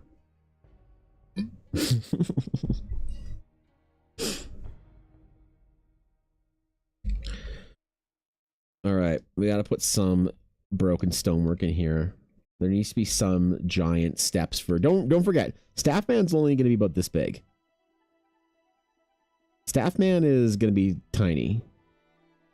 We're going to have Staffman be very small on this piece.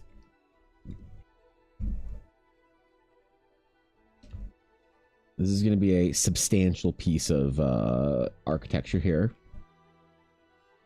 A ruined ruin with runes on the runes. Yeah. Don't be a Karen. That's an American's job. Yeah. Bro. I wish. Are you kidding?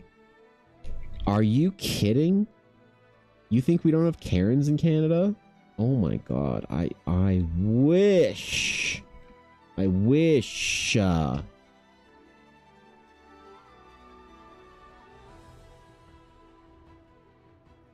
wish. But unfortunately, we can be terribly obnoxious here too. Our northern chilly cold weather demeanor does not permanently lock us out of entitled people getting mad at people who work in fast food for minimum wage. Like, you know what the worst part is, Mel? I'm related to a Karen. I have a Karen in my family. And I hear all the time about like these sort of like self fucking justified Karen stories where I'm always like, you're the villain. Where they're like, I went to Starbucks and they did the thing and I said, this isn't the whatever, just give me the thing instead. And they said, oh, sorry, sir, you didn't say this, and so whatever, and this, that, and so I made them remake it. And I hear these stories and I'm like, wait, you're the villain. Oh no. Wait, you made that poor barista redo the thing because it wasn't exactly the way you wanted it. And you told them how to do their job in front of everybody. Oh no. I'm related to you. Oh no. I've never told them though. I've sort of like loosely kind of like gently defended, be like, well, you know, when somebody's working minimum wage or whatever. Well, back in my day. Yeah, okay, dude. Okay. All right. I don't know how to process it, right? Because it's like finding out you like see like, you know, the serial killer has been caught on the news, and then you see like that's grandpa or whatever, you know? That's how I felt when I found out that somebody in my family was a Karen. Oh god. I'm like, well, I'm never going out for coffee with you. Just me apologizing profusely after they leave. Karens are more common in big cities from what I can tell. Yeah, probably. Yeah. You don't get that shit out in the country, bro. Yeah. No matter how much you think you're prepared, you still be ready for the reality. Not say be bad, just not what you expect, both good and not so good ways. But the point is to love what you're doing, sleep when you can. Yeah, and like I appreciate that opinion of like, yeah, it's gonna be a challenge. But it's like there's so much negativity that I always value the people who are like, bro, it's gonna be great. Like people who focus on like the positives. It's like the just you wait are always like people just trying to like cope with how hard of a time they had or whatever. And they want you to be scared for whatever fucking arbitrary reason. And I always wonder, it's like, what are you doing, man? Why? Leave me alone, bro. Let me just have fun. Let me find out how hard it is when I get there. It's never like I'm like, oh, this is so easy. I'm gonna cruise and have the easiest time. Who the fuck thinks raising kids is hard? It's like I'm never saying that when I always hear the just you waits. It's like they're just like waiting. So I swear to God, at the baby shower, if anyone says like that's gonna be a rule I have, maybe I'll make that a T-shirt. Like if I hear just you wait, you're kicked out of the baby shower. Or some shit. Put that on the invite or whatever. Are we the baddies / Karens? Yeah, we're the villains in my family, apparently. Apparently we're the villain. We're the kind of people that send the cheeseburger back because it has the wrong kind of bun. We're the people who make them remake the coffee because we didn't say the right kind of milk and they didn't know. We've got the Karen bloodline, and I'm terrified of it. What if it manifests one day? What if I'm out there one day when I'm like in my 40s and I'm like a little bit upset that they got my order wrong? That one coming. Jesus, Mel. Chill, bro. For the baby shower T-shirt funds because it isn't just about Ella D.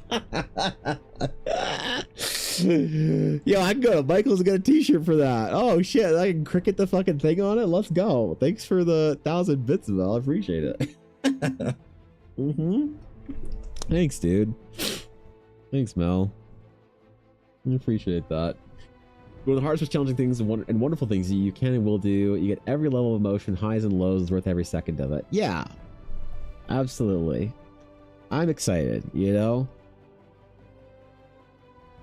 I don't know what the whole, you know, fearful, whatever. I don't know, just that's all people shit. I appreciate that, Steve. Yeah, it's gonna be great. It's gonna be fucking awesome. It's gonna be hard. I don't think anyone who walks into it thinks otherwise. I hope not anyway. Maybe, I don't know. But it's gonna be the best, right? Right? The fucking best. Just you wait until tier 14, the Orbathon? Holy.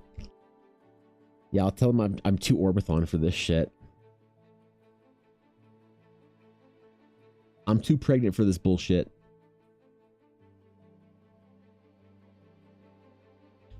That's a joke universally. Every nurse thinks it's hilarious. Every mom I've met in the wilderness gets so fucking mad when I say that. Excuse me, you're not pregnant. She is. Yeah. Yes, Monica, that's the joke. That's the irony. Congratulations, you're clever. You cracked the code. You understand the ironic portion of the statement. Here, you get a cookie. You get a cookie.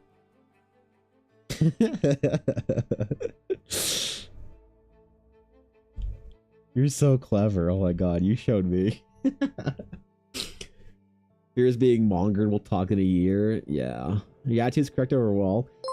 I mean, I think, you know, what is the saying? Just think, when the child is 18, you will have spent about $250,000 Canadian raising him. No, God, no. No, Moose. Ella wants to be a hockey mom. Oh, man. Ella wants to be a hockey mom. So if we only get away with him, if his dumbass costs us 400, yeah. But here's the thing: what if he gets my hypermobility to Ella's height? Ella's birth dad was 6'8". If he's like a 6'4" fucking flex, like if he's 6'4", or if he's even 6 feet like his mom, and he can do the splits like me, he's gonna be a goalie, and then we're closer to $500,000 at that point. Oh my god. Oh my god. I'm so scared how much it's gonna cost, dude. Ella wants to do the 5 a.m. practices, dude. She loves it. What's up, Nick? Why do we get Jack of cookies? No, it's just I was regaling the story of how every nurse who hears me make the joke I'm too pregnant for this shit thinks it's funny, but every mom I've made it in front of in the wilderness who's overheard it gets irrationally mad at me. And it's like, yes, you understand the irony. Yes, congratulations. You're clever. You get a cookie. That's what I was saying. Yep. Just do subtle idea planting of safer sports like competitive swimming or curling. Ooh, I don't know. Don't they have rotator cuff injuries in swimming? That shit ain't covered by Canadian healthcare, dog. Bro. Yeah, what do you mean? Where's he gonna swim? I live in Canada. Thanks for the bits.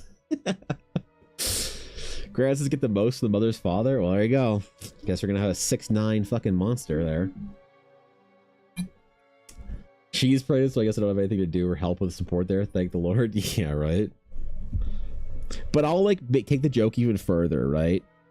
I'll be like, oh, my back. I'm too pregnant for this shit. Oh man, I can't do this, bro. I can't lift this.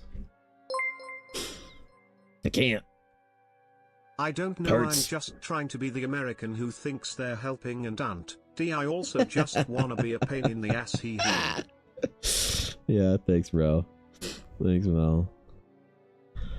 Yeah, he's a little expensive little fucker, man. I should start tracking his costs and just tell him when he moves out. Give him the bill, bro. Be like, nah, you're covered. Yeah, we Gucci. And dap him up.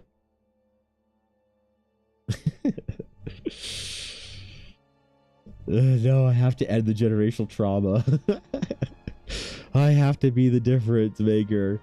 Oh, God. I write a Reddit post about you, exactly. Oh, my God. I'll write a Reddit post about me. Oh, no. Fuck, I don't want to be a Reddit post, dude. I'm already a Reddit post. What growing up as Evan Blair Art's son was really like. All my dad wanted to do was play Dungeons and Dragons. I'd say, hey, Dad, can we go out and throw the old baseball around? And he'd say, only after only son, once you complete your video games for the day, can you go out and play sports with the boys. Hey, Dad, do you want to go throw a baseball around the old field? Sure, son, but you have to play Dungeons and Dragons for an hour, and then you get a half hour of baseball outside with Pop. Okay. Oh my God, what if he's an anime? Oh, fuck. Oh no. Oh no, dude, what am I gonna do? Back in my day, son, I was a champion oath-breaking paladin who ventured through the lands of Eldora to bring peace to the people. Yep. Did you know your mother saved the entirety of Stonemark with nothing but a hammer? That's right, Ella Blackwood. Mm-hmm. Did you know your old pop started a dragon hunting guild back in the day? Mm-hmm.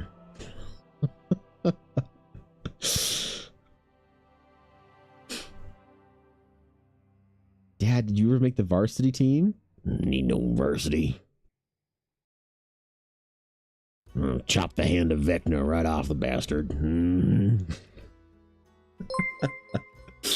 Don't curse the body filled existence. Oh my God, no, you're right. Story, Dad. Mm-hmm. Can I go outside and actually touch grass? Yeah, my son is an athlete. Oh God's why? XD. Oh my God. Oh my God. Could you imagine? Could you imagine, dude? Alright. Yeah, there needs to be stone bricks there too, dude. What if he turns into a TCG box investment portfolio, bro?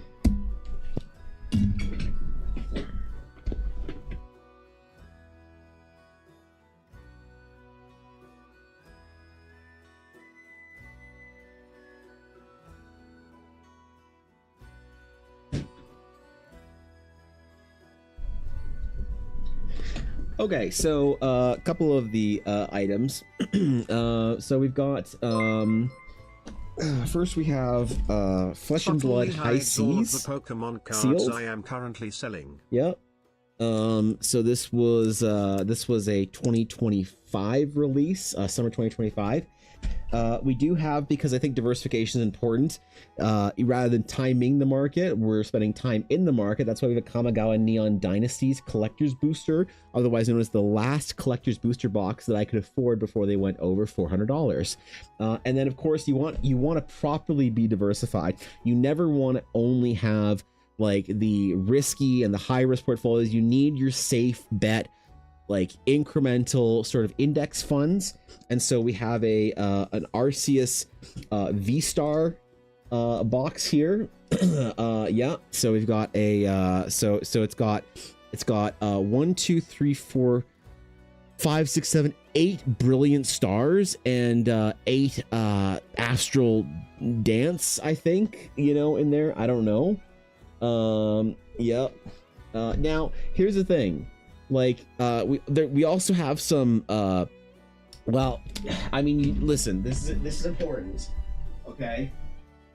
So you need to also have some like some more liquid assets that you can sort of invest upon. So this is a shadowless base set booster.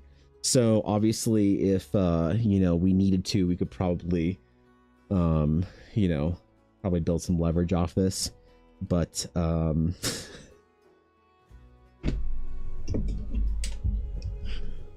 shit. I don't know, Sabine, that would be fucking awful.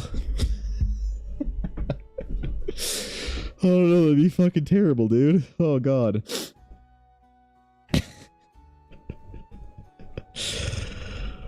Oh god. Yeah, what do we do if he No, unironically, I used to buy boxes, keep them sealed because I liked sealed product. I thought it was more fun. I had no idea that the obsession with sealed TCG would become so fucking degenerate as it is post 2020. All I know at this rate is we are going to be amazing in the retirement homes. Oh, we're gonna have the most fun, bro. We're playing Fortnite in VR and shit.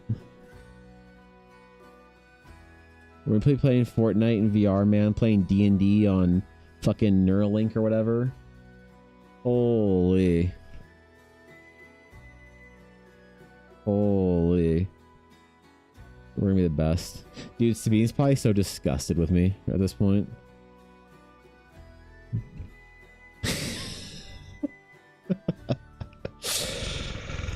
I knew dudes that made a lot of money on sealed product investing, though. When I was at the game store, there was this like old guy that would come, well, I guess not old. There's a dude who was like, you know, he was just like dad or whatever, and he worked in finance, and his son got him into investing in sealed product, and he'd come in and buy like 3 cases of every new set. I wonder how long he did that for. You know? Well, you know, honestly, it's just, I mean, unironically, you know what stuff that I actually really like? I'll show you the kind of stuff I really like.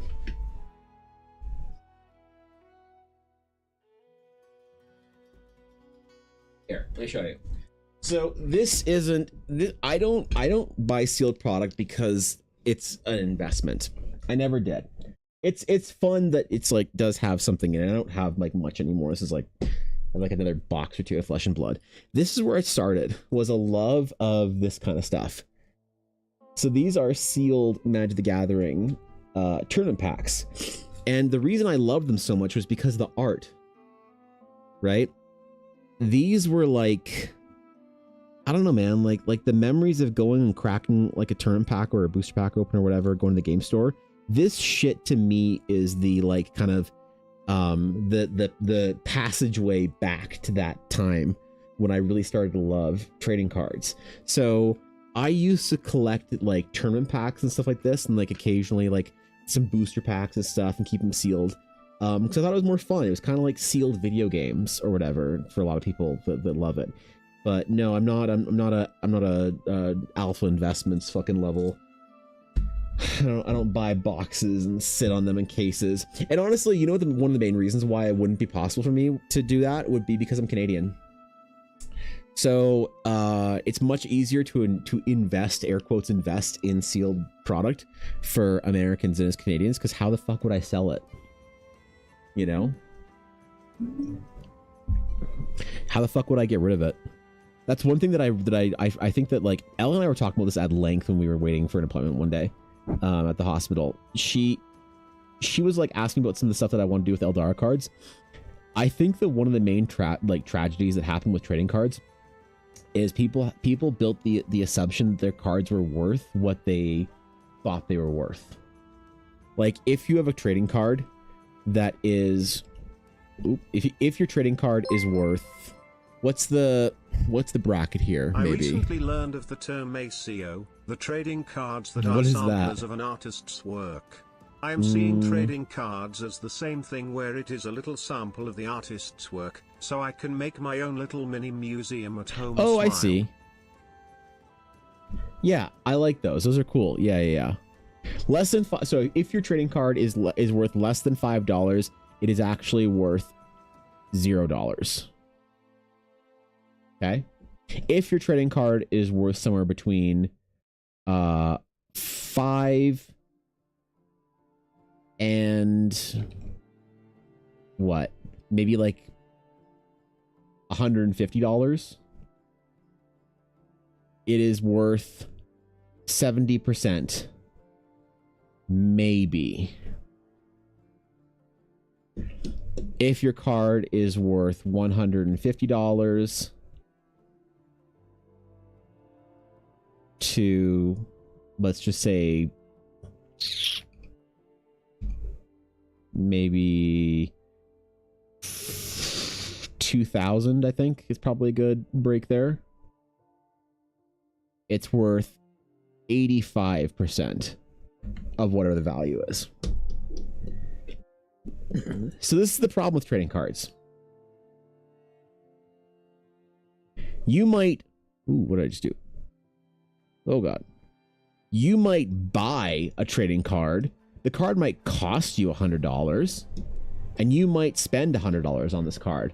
But if the card goes up in value and it's now worth $150 one day, wow, so much investment. That's a $50 profit.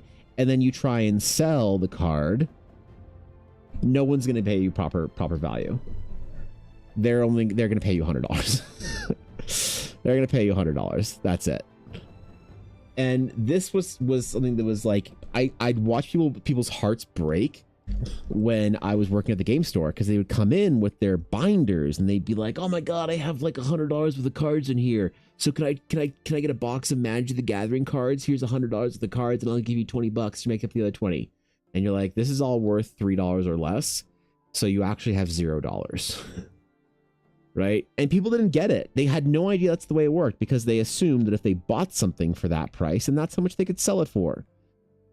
And it was really sad to see like people like really lose their shit over it and realize like too late that all the investing they did in their cardboard doesn't translate. You always got to be or like you watch the booster pack videos where it's like, "Yo, can we make $5 back from our booster pack?" And you see like, "Oh, we made 13 cents in this card, 73 cents in this card, $1.20 in this card." That's not how it works, man. You're never going to get that kind of money for it. And the only way you will is if you invest in a storefront and you sell that to other people. But at that point in time, you're investing all this extra time to make that money. It's not worth it. Just go to a job for an hour. Go work an extra hour at your job. You'll make way more money than you will settling the card for close to value. You know? So glad cards I want are $1 or $2 max. They want to upcharge me. Let's see. What's your favorite artist? Let's see. This is your favorite artist? List of cards by Nishida Atsuko. Definitely one of the better Pikachu artists. Okay. Let's rate your taste in Pokemon cards. Let's see. Ooh, the Scream Eevee. I am not gonna deduct points from your take because this was a specific request from Nintendo and probably not the artist's choice. Oh my god, wait. Ah. There we go. Let's see. Where are we? What do we got here? You know, pretty based, honestly. Oh, they did the celebrations, flare, like evolutions. That's good shit right there. I have so many of this card right here. I have so many of this card. Like, I was working at the game store when Generations came out, and I wanted to collect all the like evolutions with the fucking dumb bows down the side. Nerds at the game store were just giving them to me because they thought it was funny that I was collecting them. I have so many of these fuckers. Specifically Flareon too, because Flareon was my favorite evolution. Good, like solid art, man. That's a good choice, bro. I'm gonna give your taste in Pokemon artists 8.7. Like I'm going pretty high. Like straight off the rip. I'm going there. Yeah, like 8.7. I know it's a big score for the first. Oh yeah, and like obviously, you know, the Articuno promo. Oh right, and the Mew promo. Articuno and Book Mew. Never really liked the light cards, the light Arcanine, light whatever. Let's go even further back. Clefairy, Sandslash, Pidgey, Ko's Pidgey. Ooh, I forgot about Dragonair and Seadra. Those are good ones. Yeah, man. 8.7. Great, phenomenal taste in Pokemon card artists. And so many. Yeah, for real, right? Users are pawn shops not gonna give you. Yeah, they are treated that way anyway right now. Holy shit, dude. God damn, bro. Yeah, that's a good taste in art, I will say. Remember, Trivia Nishida created the designs for Pikachu and Eevees and other Mons. I think you're right, actually. Yeah, a bunch of them. Yeah, collector cycle has always been a thing. All the antiques people collected through their lives worth so little compared to what they paid. No one told boomers that a lot of stuff is tax dodgers rather than pure value they can sell off. It was so sad selling off my grandparents' stuff in a little handwritten book. They kept lists of values, and most of it turned out to be worthless in the current market. Taste change and most stuff becomes worthless in the long run. Oh yeah, like spoons and I don't know what it was for your grandparents, but Samurai, for mine it was spoons, figurines, and plates.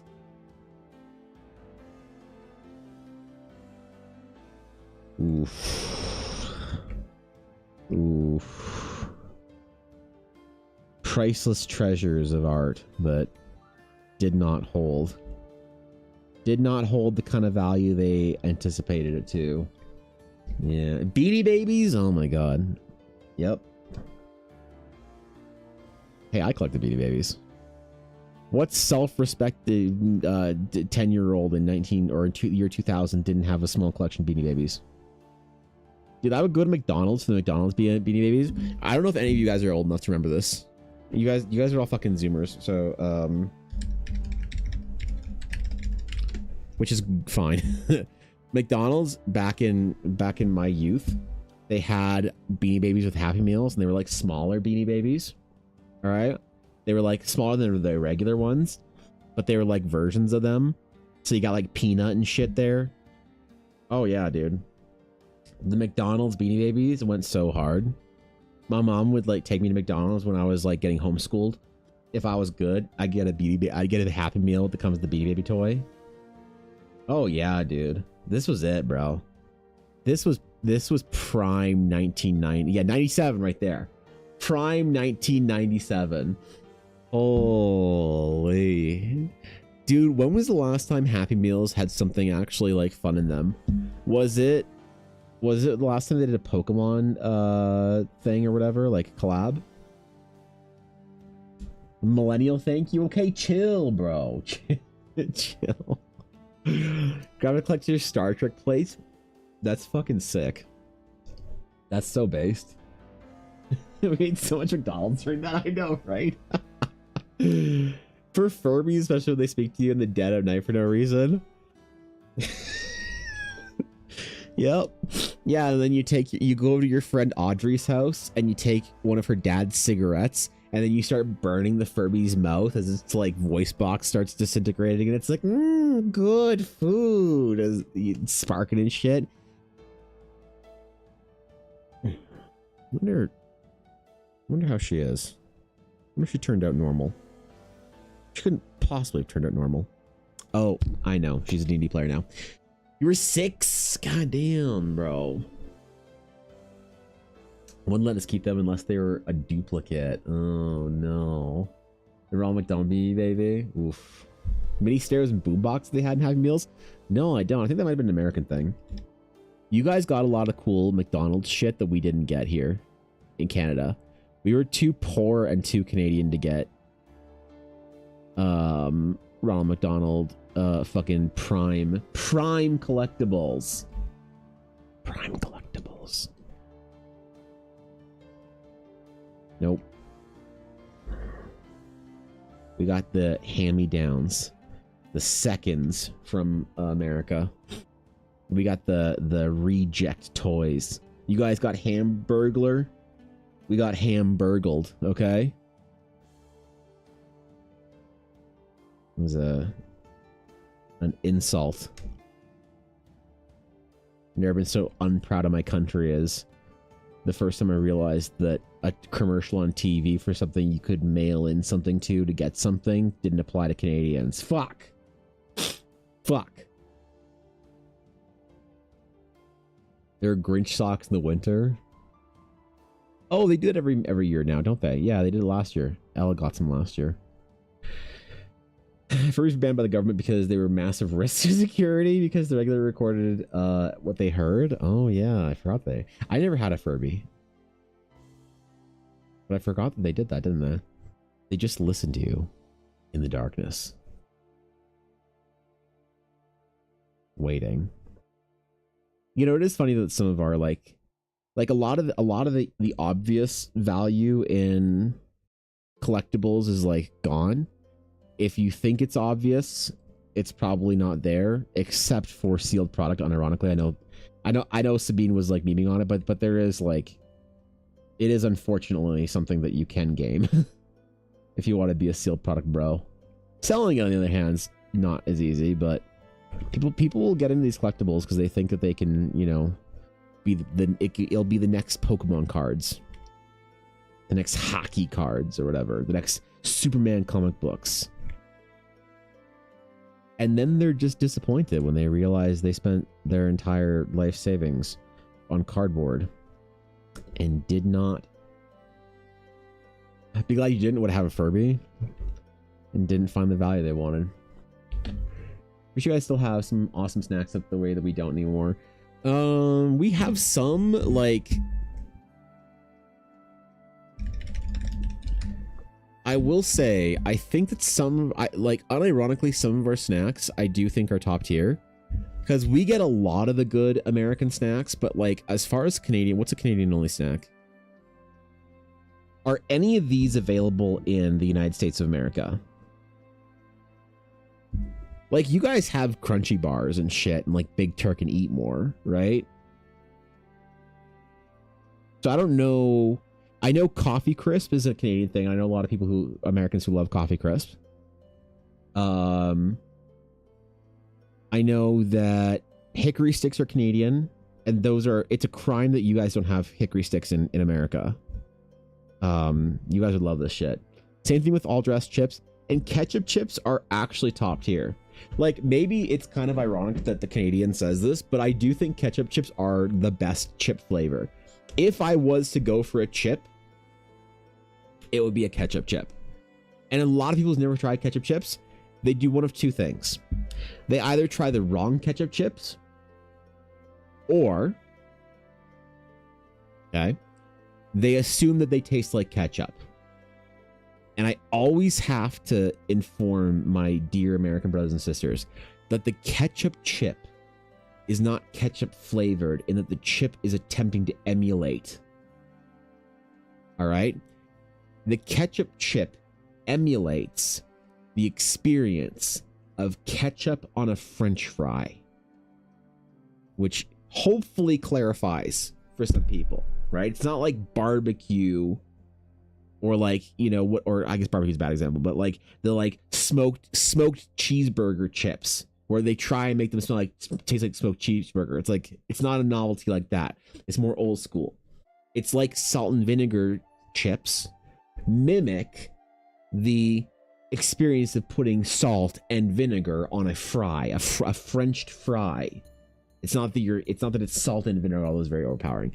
So ketchup chips are pretty good, but the problem is that a lot of people try Lay's because they're familiar with the brand. You guys have Lay's in America, and every single Canadian I know, without fail, says that Lay's ketchup chips, or Lay's in general, is the inferior chip.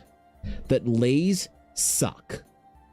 The only person I know who likes Lay's is my dad, who likes plain Lay's chips, I think. That was back maybe a decade and a half ago when I was a teenager. So I don't know if he still does or not. But if you want the proper ketchup chip, you go right here with this bad boy. Old Dutch. The Old Dutch brand, which I believe is a Canadian-only potato chip company. Old Dutch is the superior ketchup chip. So if you ever have an opportunity to try a ketchup chip and you try the Lay's brand, I don't know, man. I don't know what to tell you. Somebody did you dirty. Whoever gave you ketchup chips in Lay's bag and said, hey, here's Canada, they owe you an apology because they done did you dirty. But I don't know about the rest of the snacks.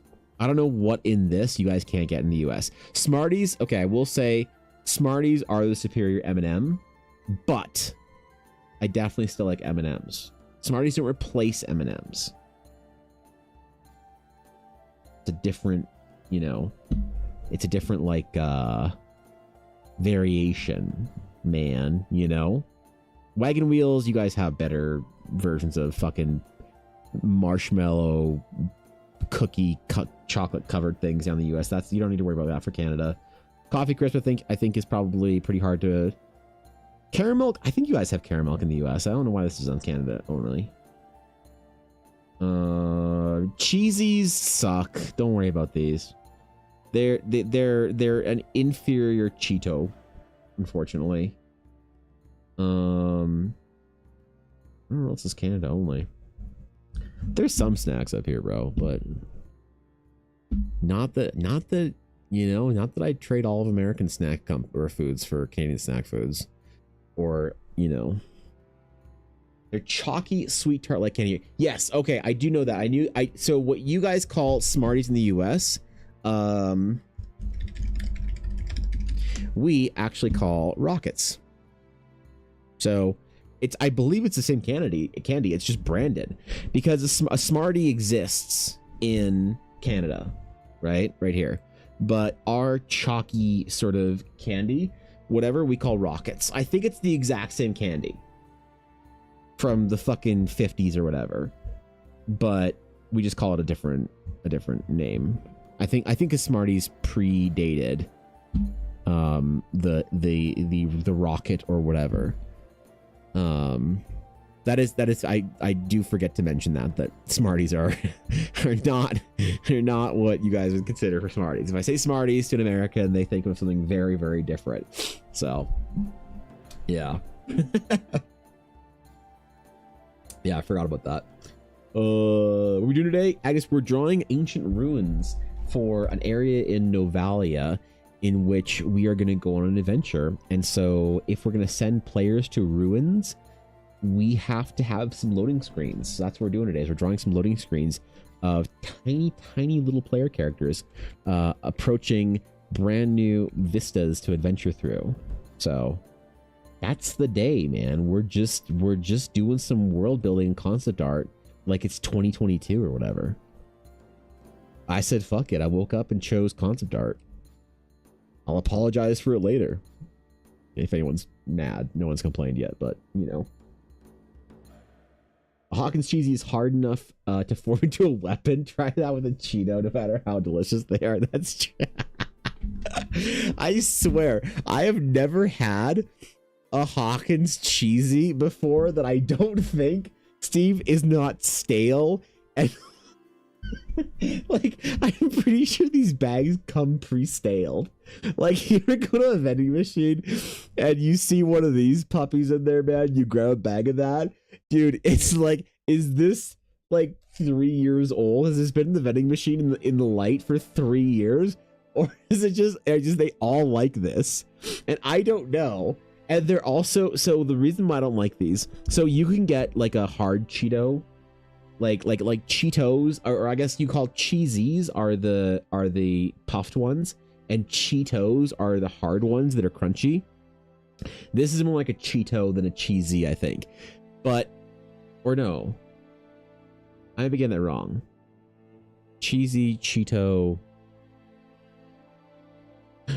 Regardless, it's the non-puffed cheese covered snack. These ones are so much more salty than the American's Cheeto. Like, I don't know why why anybody likes these. They're so unbelievably salty. They're hard as a fucking brick. And they're all stale, man. Naturally salty and stale. Oh my god, they're so unfortunate, dude. The Abbey would love to keep a card like this, but I'm forced to grade it and sell it because the market makes me feel like it's a stupid choice not to sell it. Mel, if you like your Gengar whatever card, fuck the market, dude. Keep the cool card. Don't fucking sell it if you think it's cool. What? Just like Lay's in the US and Canada, brand in the UK, it's Walkers.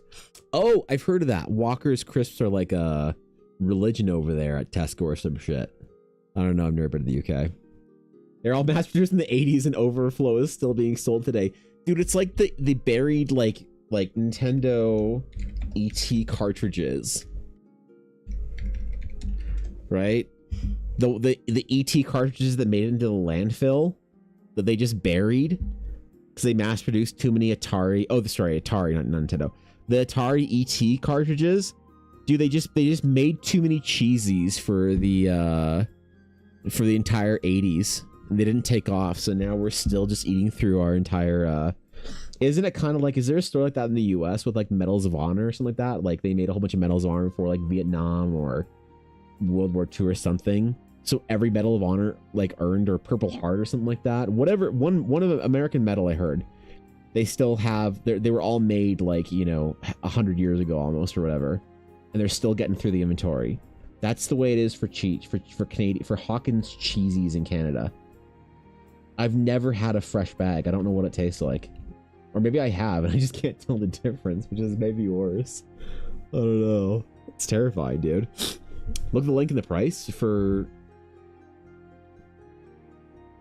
Oh, the link got starred out on your previous message, Mel. Links get starred out in chat for everybody. Twitch naturally filters them. So you have to post in stream topics. Unless you're a VIP or a mod, and you post a link, it just appears as here's what everyone else sees. Unfortunately, when you post a link, that.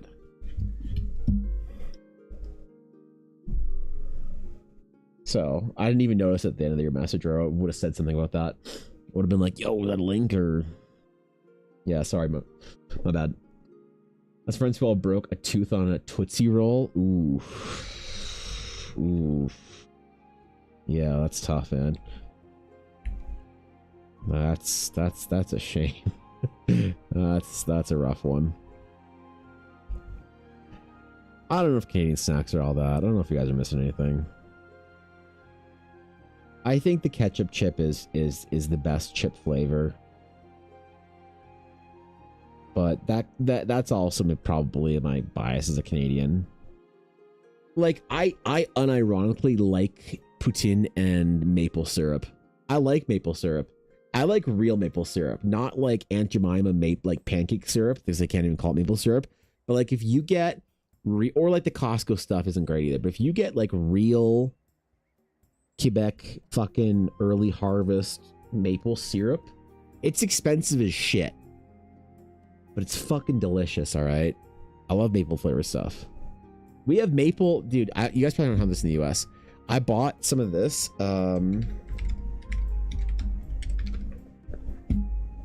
I assume you guys didn't get this in the US, but Maple Pepsi Zero. I'm not much of a Pepsi guy, okay? I'm more of a Coca-Cola Zero connoisseur than a Pepsi Zero connoisseur. We got some fucking Maple Pepsi Zero, and it's actually unironically kind of good. Because they had a maple Coke that was made with maple sugar instead of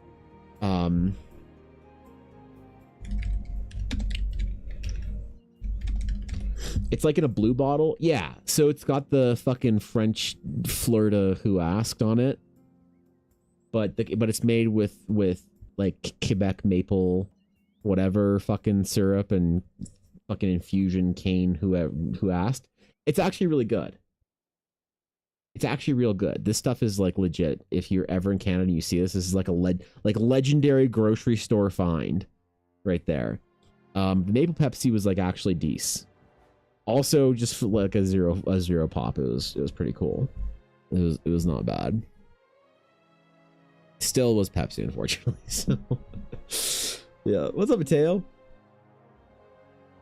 Maximally special. I got post my Pokemon card link. Well, you're a VIP for. Wait, right? Yeah, you're a VIP. Let's see, stream topics. It was for that reason. All right, what's our little guy here? This is the Gengar. Mega Gengar EX. Near mint hollow foil. $997 for Ascended Heroes Special Secret Illustration Pikachu Rare Mega Gengar PSA 25. Recent sales for as low as 825, as high as 997.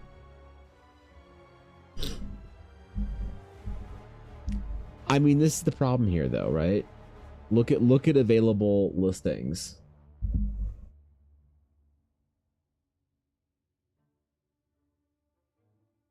All the way up to what? How much? Yeah, between 1,600 and 360. Oh, that's Korean though, so the Korean ones, for some reason, in Pokemon don't sell. Magic Korean and foreign like language, excuse me, sell for more, but in Pokemon, for some reason, English is the highest. Whatever. So I don't know, man. If you like the art, you could sell your fucking $1,000 card for $700 and then buy a Korean one for $300 and get $200 to fucking eat at IHOP with or whatever. Don't sell the card if you like it. If you like the art, you like the card, just keep it, bro. It's not about for cardboard. It sure you can invest in it if you want. Like, as somebody who paid for a large portion of his early life by selling his fucking cardboard for a substantial amount of money over a 5-year period, I can sympathize with treating cardboard like investments. But dude, if you like the art, just keep it. Fuck them. Get it graded and put in a slab and then keep it forever. Keep it on your bookshelf, bro. Look at it. Hold for a while, could go up. Yeah, hold. I'm still holding my GME. Got to trade that from GameStop credit.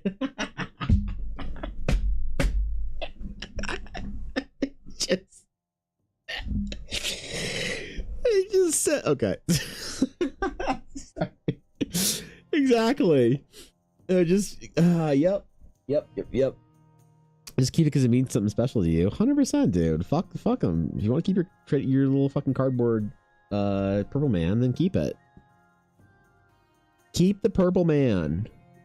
Enjoy life. Don't worry about it. I mean, look, if you really wanted something like investable, like, I mean,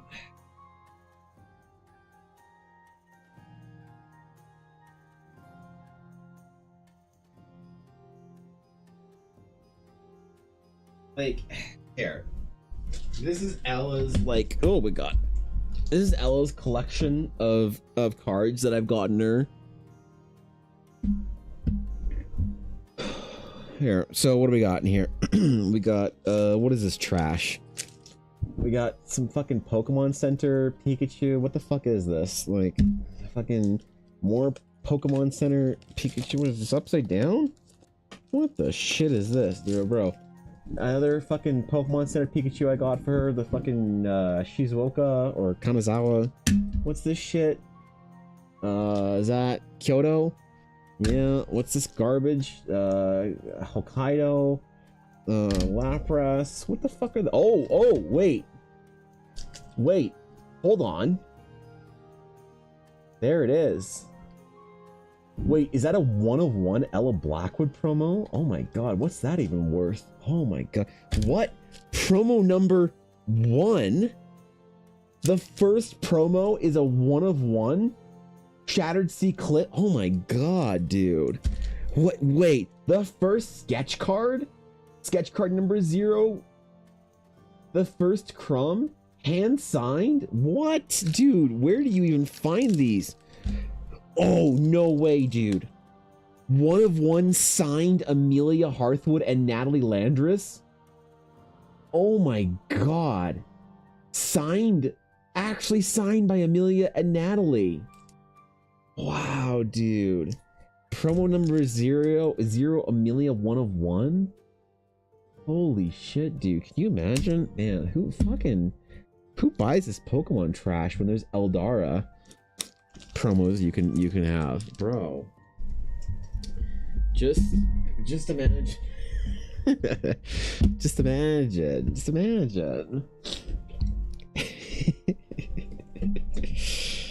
Yeah, what is this, dude? What are we talking about here? What are we talking about? Oh my god, where'd my keyboard? Oh, there we go. It died on me. I must have hit the off button while I was memeing about fucking who asked trading cards for some silly D&D thing.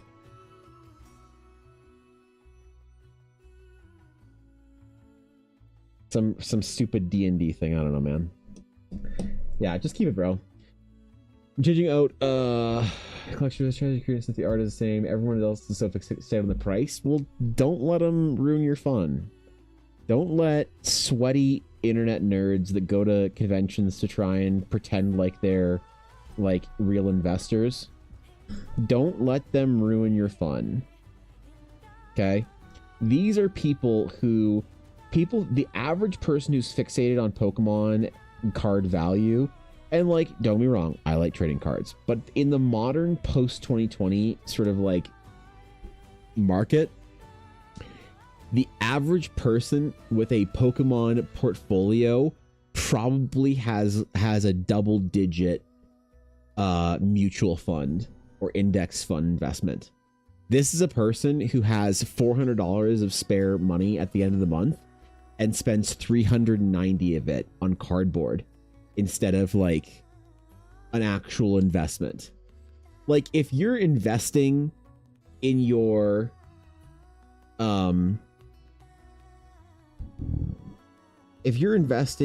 like safe, proper forms of like, you know, whatever you choose to invest in for retirement, life, whatever, and you want to take a certain portion of that and do it in something fun, you find crypto fun, or fucking collecting gold coins fun, or collecting fucking pocket monster cards fun, that's great. But a lot of the people who are going to have strong opinions on like value are grown-up children LARPing as adults and using adult terms. Okay? Like, I learned this lesson at the game store early on, and it's just gotten worse. You think it's bad now. It is bad. It was bad in 2014 when I was working at the game store. All right? Okay? It was bad. It's gotten terrible at this point. So if you like a card, fuck the value, fuck the whatever. It's a piece of art. It's a cool trading card. It's supposed to be a children's toy, for God's sakes. That's what Pokemon cards are. They're made for children. Enjoy the thing. Screw the value, man. Do love the fact that all the rare EBA cards will never leave the EBA house. It's really quite funny. That's not true, man. That's not true. Like all the sponsorship projects are getting one of ones. These are just the ones I made for Ella as tests. So like this one was to test to see if thick cards would work, because like this is the difference between a regular card and a thick card. You can see kind of the white line in the middle, which you can barely see on the bottom one. So these were tests, man.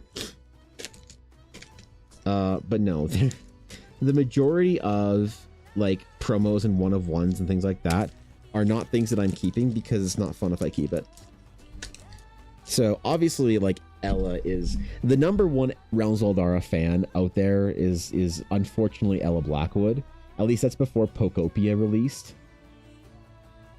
Now I don't know if she can speak anything but Ditto. We'll see. She's out right now. So when she arrives home, she might just be a actual Ditto. But theoretically, she is still the #1 Realms of Eldara fan. So she has sacrificed too much not to get the first tests. But like the majority of the Realms of Eldara cards, I'm not holding on to them. I'm not keeping them. It's not fun if it's not a fun trading card game. The game of trading cards, not a trading card game. It's not there's no game of collecting trading cards if you know they're not more available in the what market, the Eldara market. Like when these end up on eBay, bro, that's when I know it'll be sick. It'll be fucking sick.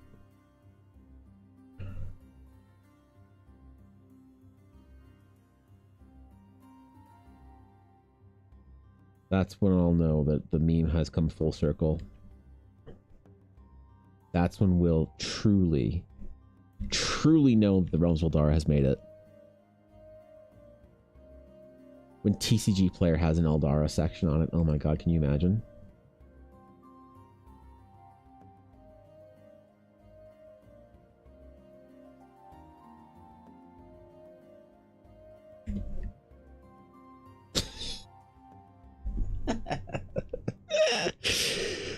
Fucking to the moon, bro.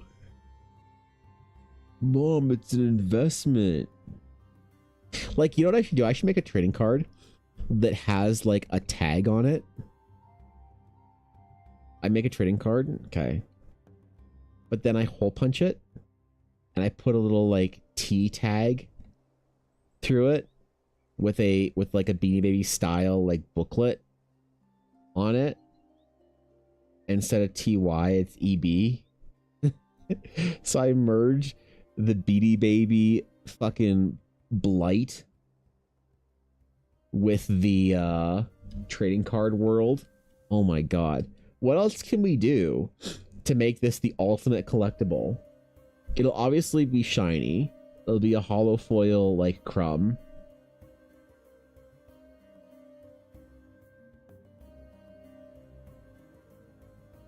Like drinking a drink out of a coconut. You know? Like one of one. I don't know what else we can do to make it like, you know, the most rare card, the most rare collectible ever. Oh my god, we don't even make it as a physical product.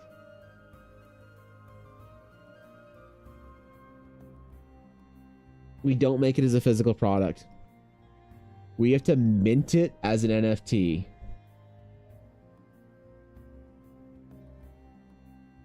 Holy shit. Holy shit. We have to mint it as an NFT, and then I have to then print out. I have to print out the NFT.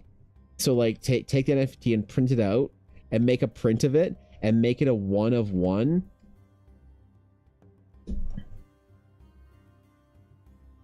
Wait.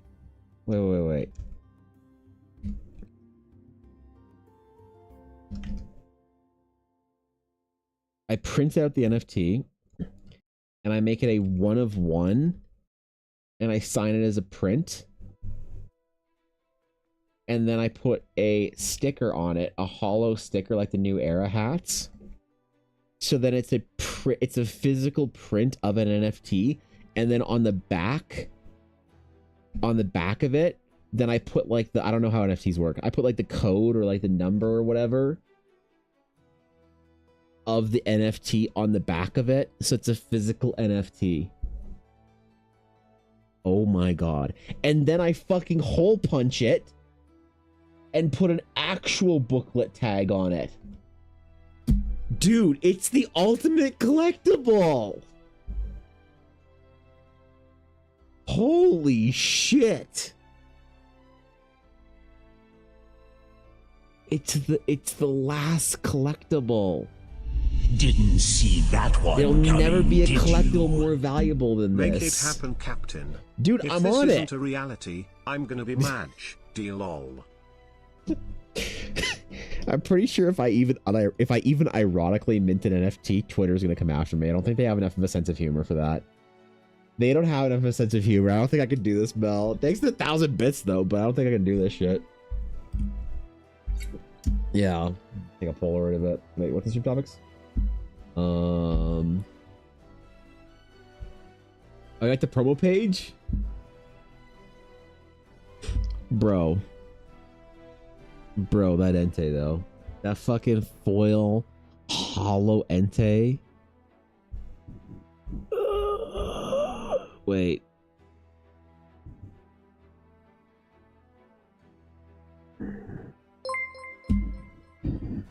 Fucking Kevin, okay. you're Stop gonna encouraging need to have her. to make a spreadsheet of all of these funds. Stop encouraging her. I'm having a hard time keeping track. D. It's basically all just for Taco Bell and meme shirts. Don't worry about it. It's just Taco Bell and meme shirts. So go further up. The binder of Pokemon cards from the original set Team Rocket that have been touched. Wait. The only time they've been touched was to be put into binders. Ooh. That's pretty, dude. That's pretty. I would not store this in a binder though. I will say I would strongly suggest removing these from a binder. The amount of binder ring damages I have seen destroying collections, like people would often, I'd see this all the time in game stores. They'd make their binder page of their Power 9. So if you have a full binder page of Power 9 in like unlimited, it's probably like somewhere like careful estimations, maybe around 50 grand. Right? The problem is they put this in binder because that's what you did when you were 14 or whatever, and then the page would catch, so they'd all have all the like cards on this side would have dents, and you like it happens to the best of us, man. It happens to the best of us. The binder page dent, the binder ring dent. Ooh. If you have cards that are that old, I would strongly suggest switching to like one of these is a lot safer.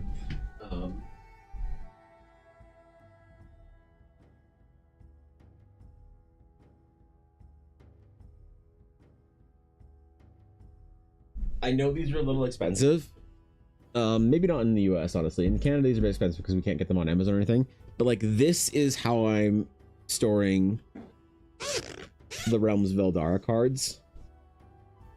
So like the master set of Eldara cards that I made, the first, I think this is Alpha Beta. Yeah, this is the first Alpha Beta master set of cards. I'm keeping them in a binder like this. It's just generally a little bit safer as far as like preventing, you know, issues and stuff. So, oh shit, they're all the legendaries and stuff and rares. Oh wow, unsigned? What? Unsigned beta legendary Amelia? Holy, can you imagine? Oh my god. Yeah, I don't know. I think these are a little bit like the binder. I will say the thicker the binder, the safer it is. And so a binder that thick, like that full, tends to just kind of act as a brick and doesn't mess around too much. So it's probably not, and like, it's not like you're manipulating all that often, and it's not an emergency or whatever. It's just, if it wasn't something you were thinking of doing, I might gently suggest a added caution if you have the resource available. I was worried about that when younger. I never filled the first column slots. It's all the other 2 columns. That's, yeah, genius.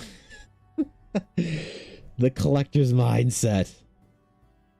Yeah, that's how you know somebody's old school. That's how you know, dude. The traumas was generational trauma of having the fucking dents built into it. Right there. I tried collecting all the Wizards of the Coast Black Star promos, but a lot of them are way too much money to do. They're way too expensive. I had this whole idea of doing it years ago, that back before like Pokemon cards got like ridiculous. Now I'd have no hope of doing it. 0.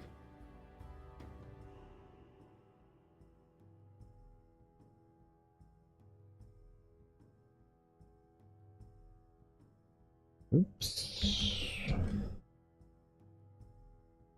Maybe in the future one day. Maybe I'll trade Realms of Eldara Alpha cards for remaining Wizards of the Coast Black Star promos that I need. Yo, dude. Yo, trade a sealed alpha box of Realms of Eldara. One of only like 3 in existence. I think Ella yoinked them all, though. I think there's somewhere in the house that Ella stole.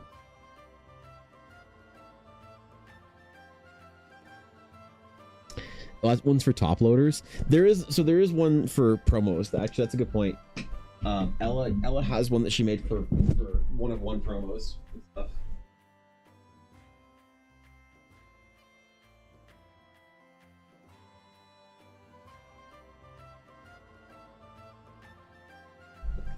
Yeah, this one's for top loaders specifically, and this is where Ella put all of the 0-of-1 promos.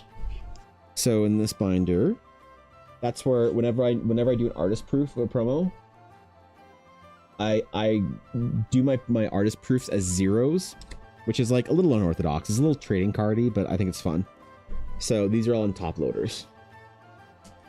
For all the promos. So if you get a 1-of-1 promo, like the here's a good example. Here's how I do artist proofs. So this is a 1-of-1 card I made for Ella for her birthday. That's obviously her character Amelia and her squire. Here's the artist proof. The artist proof is untrimmed edges and unsigned, and then it's in a top loader. So yeah, these are great. These like top loader binders are great.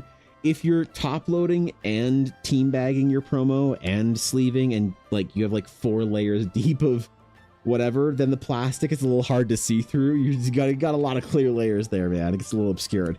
But if you're just doing top loader and penny sleeve for your cards, then I think it's pretty cool. It's like a decent way to display these. So whenever I send you guys a 1-of-1 like Sabine or Azalea, the 0-of-1, the uncut version, will be in my binder as an artist proof. So I always print that off, make sure it's good, and then I print off the promo series. So for record keeping, because like artist proofing is like a really important tradition in art, and I'm carrying it over to the trading cards because I think it's like obviously the cards are somewhere in between prints and trading cards, you know. It's a good to see you, Flower. Good to see you, dude. Fletch Pokemon cards are on top loaders. For my PC, I have a cute bulk binder. That's cool. I don't really have much in the way of Pocket Monster card collection or storage anymore. I miss my old binders, bro. Evan, any idea on how soon after baby the cards will go out? Before baby. Yeah, before baby. This year for Gen Con, I'm making a personal effort to buy some prints of Magic the Gathering artwork. Smile. I mean, hey. Depending on what artists are there, yeah, that could be an expensive goal. That could be an expensive goal, dude. Are there any pieces, like any cards in particular you want art for? Because I really want to get some prints by Kakai Kotaki that did some Magic the Gathering cards, but I don't think he ever does conventions, so I'd have to get them off of his game store. Or, sorry, game store. His print store. I'm still thinking about GameStop stock, okay? I didn't realize we had a billionaire heiress in chat in the form of Peerless Sabine, who was only peerless because she made $3.2 billion on the GameStop run, so you gotta excuse me for that still being on the brain. It was a slip of the tongue, as they say. But yeah, no, definitely before baby. So here's the plan. The current plan for me right now is if by mid-April there are projects that I still haven't completed or things that aren't out or yet or whatever, I am going deep into the tank. So I won't stream, I won't sleep, nothing. I have like kind of a cutoff. Artists, but I have been really interested in either environmental/nature-based works, or anything that is an action sequence less than 3. Bro, if you're looking for the peak environmental,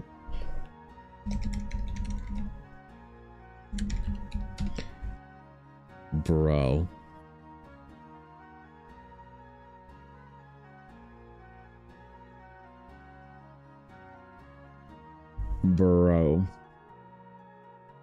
go to Rob Alexander's print store. Go to the man himself. Also, Evan, wish me luck. I applied for a security team lead position at work. 3. Oh shit! Fuck yeah! Fuck yeah, dude. Whatever whatever you find out, let me know. That's like a well. Wait, what are you doing? That's a boost in responsibility. Aren't you already working crazy hours? Rob did all of the original dual lands, and he also did the wait, is that the actual Underground Sea that he did recently? Oh, that's pretty cool. Yeah, he did all the original dual lands, and he did the original like Ravnica shock lands. I have a bunch of his prints that are all really, really nice. Super nice guy. Is kind of local to where I live. Yeah, dude. I actually have his book on environmental illustration, and it's really good. He did a little doodle in it for me. He signed it. This one, yeah, I have this one. He did a little sketch in it. I learned a lot about environmental sketching from Rob Alexander. So a lot of the sketches that I do, if you like the kind of sketching I do, you will see a inspiration from Mr. Alexander. He is one of my art papas. Taught me a lot about drawing environments, landscapes and stuff. I'm doing it because I'm already doing the crazy shit at work and doing half my boss's job to begin with, so might as well try and get paid appropriately for it. Yeah, reasonable. Reasonable. Actually, speaking of trading cards, I was going to try and finish some stuff today for promos and some of the other stuff that I'm working on, so I think we probably won't get through this piece. Got through a decent portion of it. This is going to be a bit more of an in-depth piece because this is going to be like a loading screen, so I don't want to rush it. But I have important things to do. So that'll be it for today. Where's my outro? Thanks for reminding me. I would have doodled for another 3 hours. Orbathon timer. Pause. Okay, let's see if it actually pauses this time. Oh, all right. So if you are doing a big push on stuff, I apologize. No, you're good, bro. I know I have a small list of things in your backlog log. No, man. I know. I wish I could have spent more time over the last like month getting it done, but my priority is obviously, you know, I don't need to fucking say it out loud. My priority's been Ella and her health, and she, if you guys missed the beginning of stream, where I've been for the last week, I was gonna make a post on Discord about it as well, but I don't know if I will, because it's kind of like, no one cares when streamers whine about their like real lives, right? And so it's like, oh, I haven't been streaming because like whatever, you know. It's like no one gives a shit. So I don't think I'll make a post on Discord or whatever. But yeah, she's been really having a bad time, and like third trimester pregnancy is scary. You know, it's scary. There's things that are whatever, and you know, without getting into it or whining about it too much. But yeah, it's been a really tough couple of weeks or last little while since Ella and I were really sick a couple of months ago. There's been some problems, complications and stuff. Should be good, baby should be healthy, happy, whatever, but they make sure, you know, she has to go for a lot of tests, and if she's feeling unwell, it's a whole thing. There's been hospital visits and whatever. And then also 2 weeks ago, somebody in my family got a really bad diagnosis, and so it's like there's a lot of hospitals recently for whatever. My anxiety levels have been at fucking all-time highs, but today's like the first day I'm kind of back to it. You know, the house is back to normal for the most part. Things are okay. Ella's safe. You know, family members started radiation. It's like, okay, maybe it's good. Maybe I can just fucking chill and get back to it. So I think I'm back to my routine now. I really hope so. Fingers crossed. So should be doing a push. Should be good. Either way, I'll see you guys later. We care a lot, Evan. You gotta do what you gotta do, and we will always be able to pester you when you are stable and baby and Ella are safe to smile. I appreciate it. Thank you. Yeah. I wish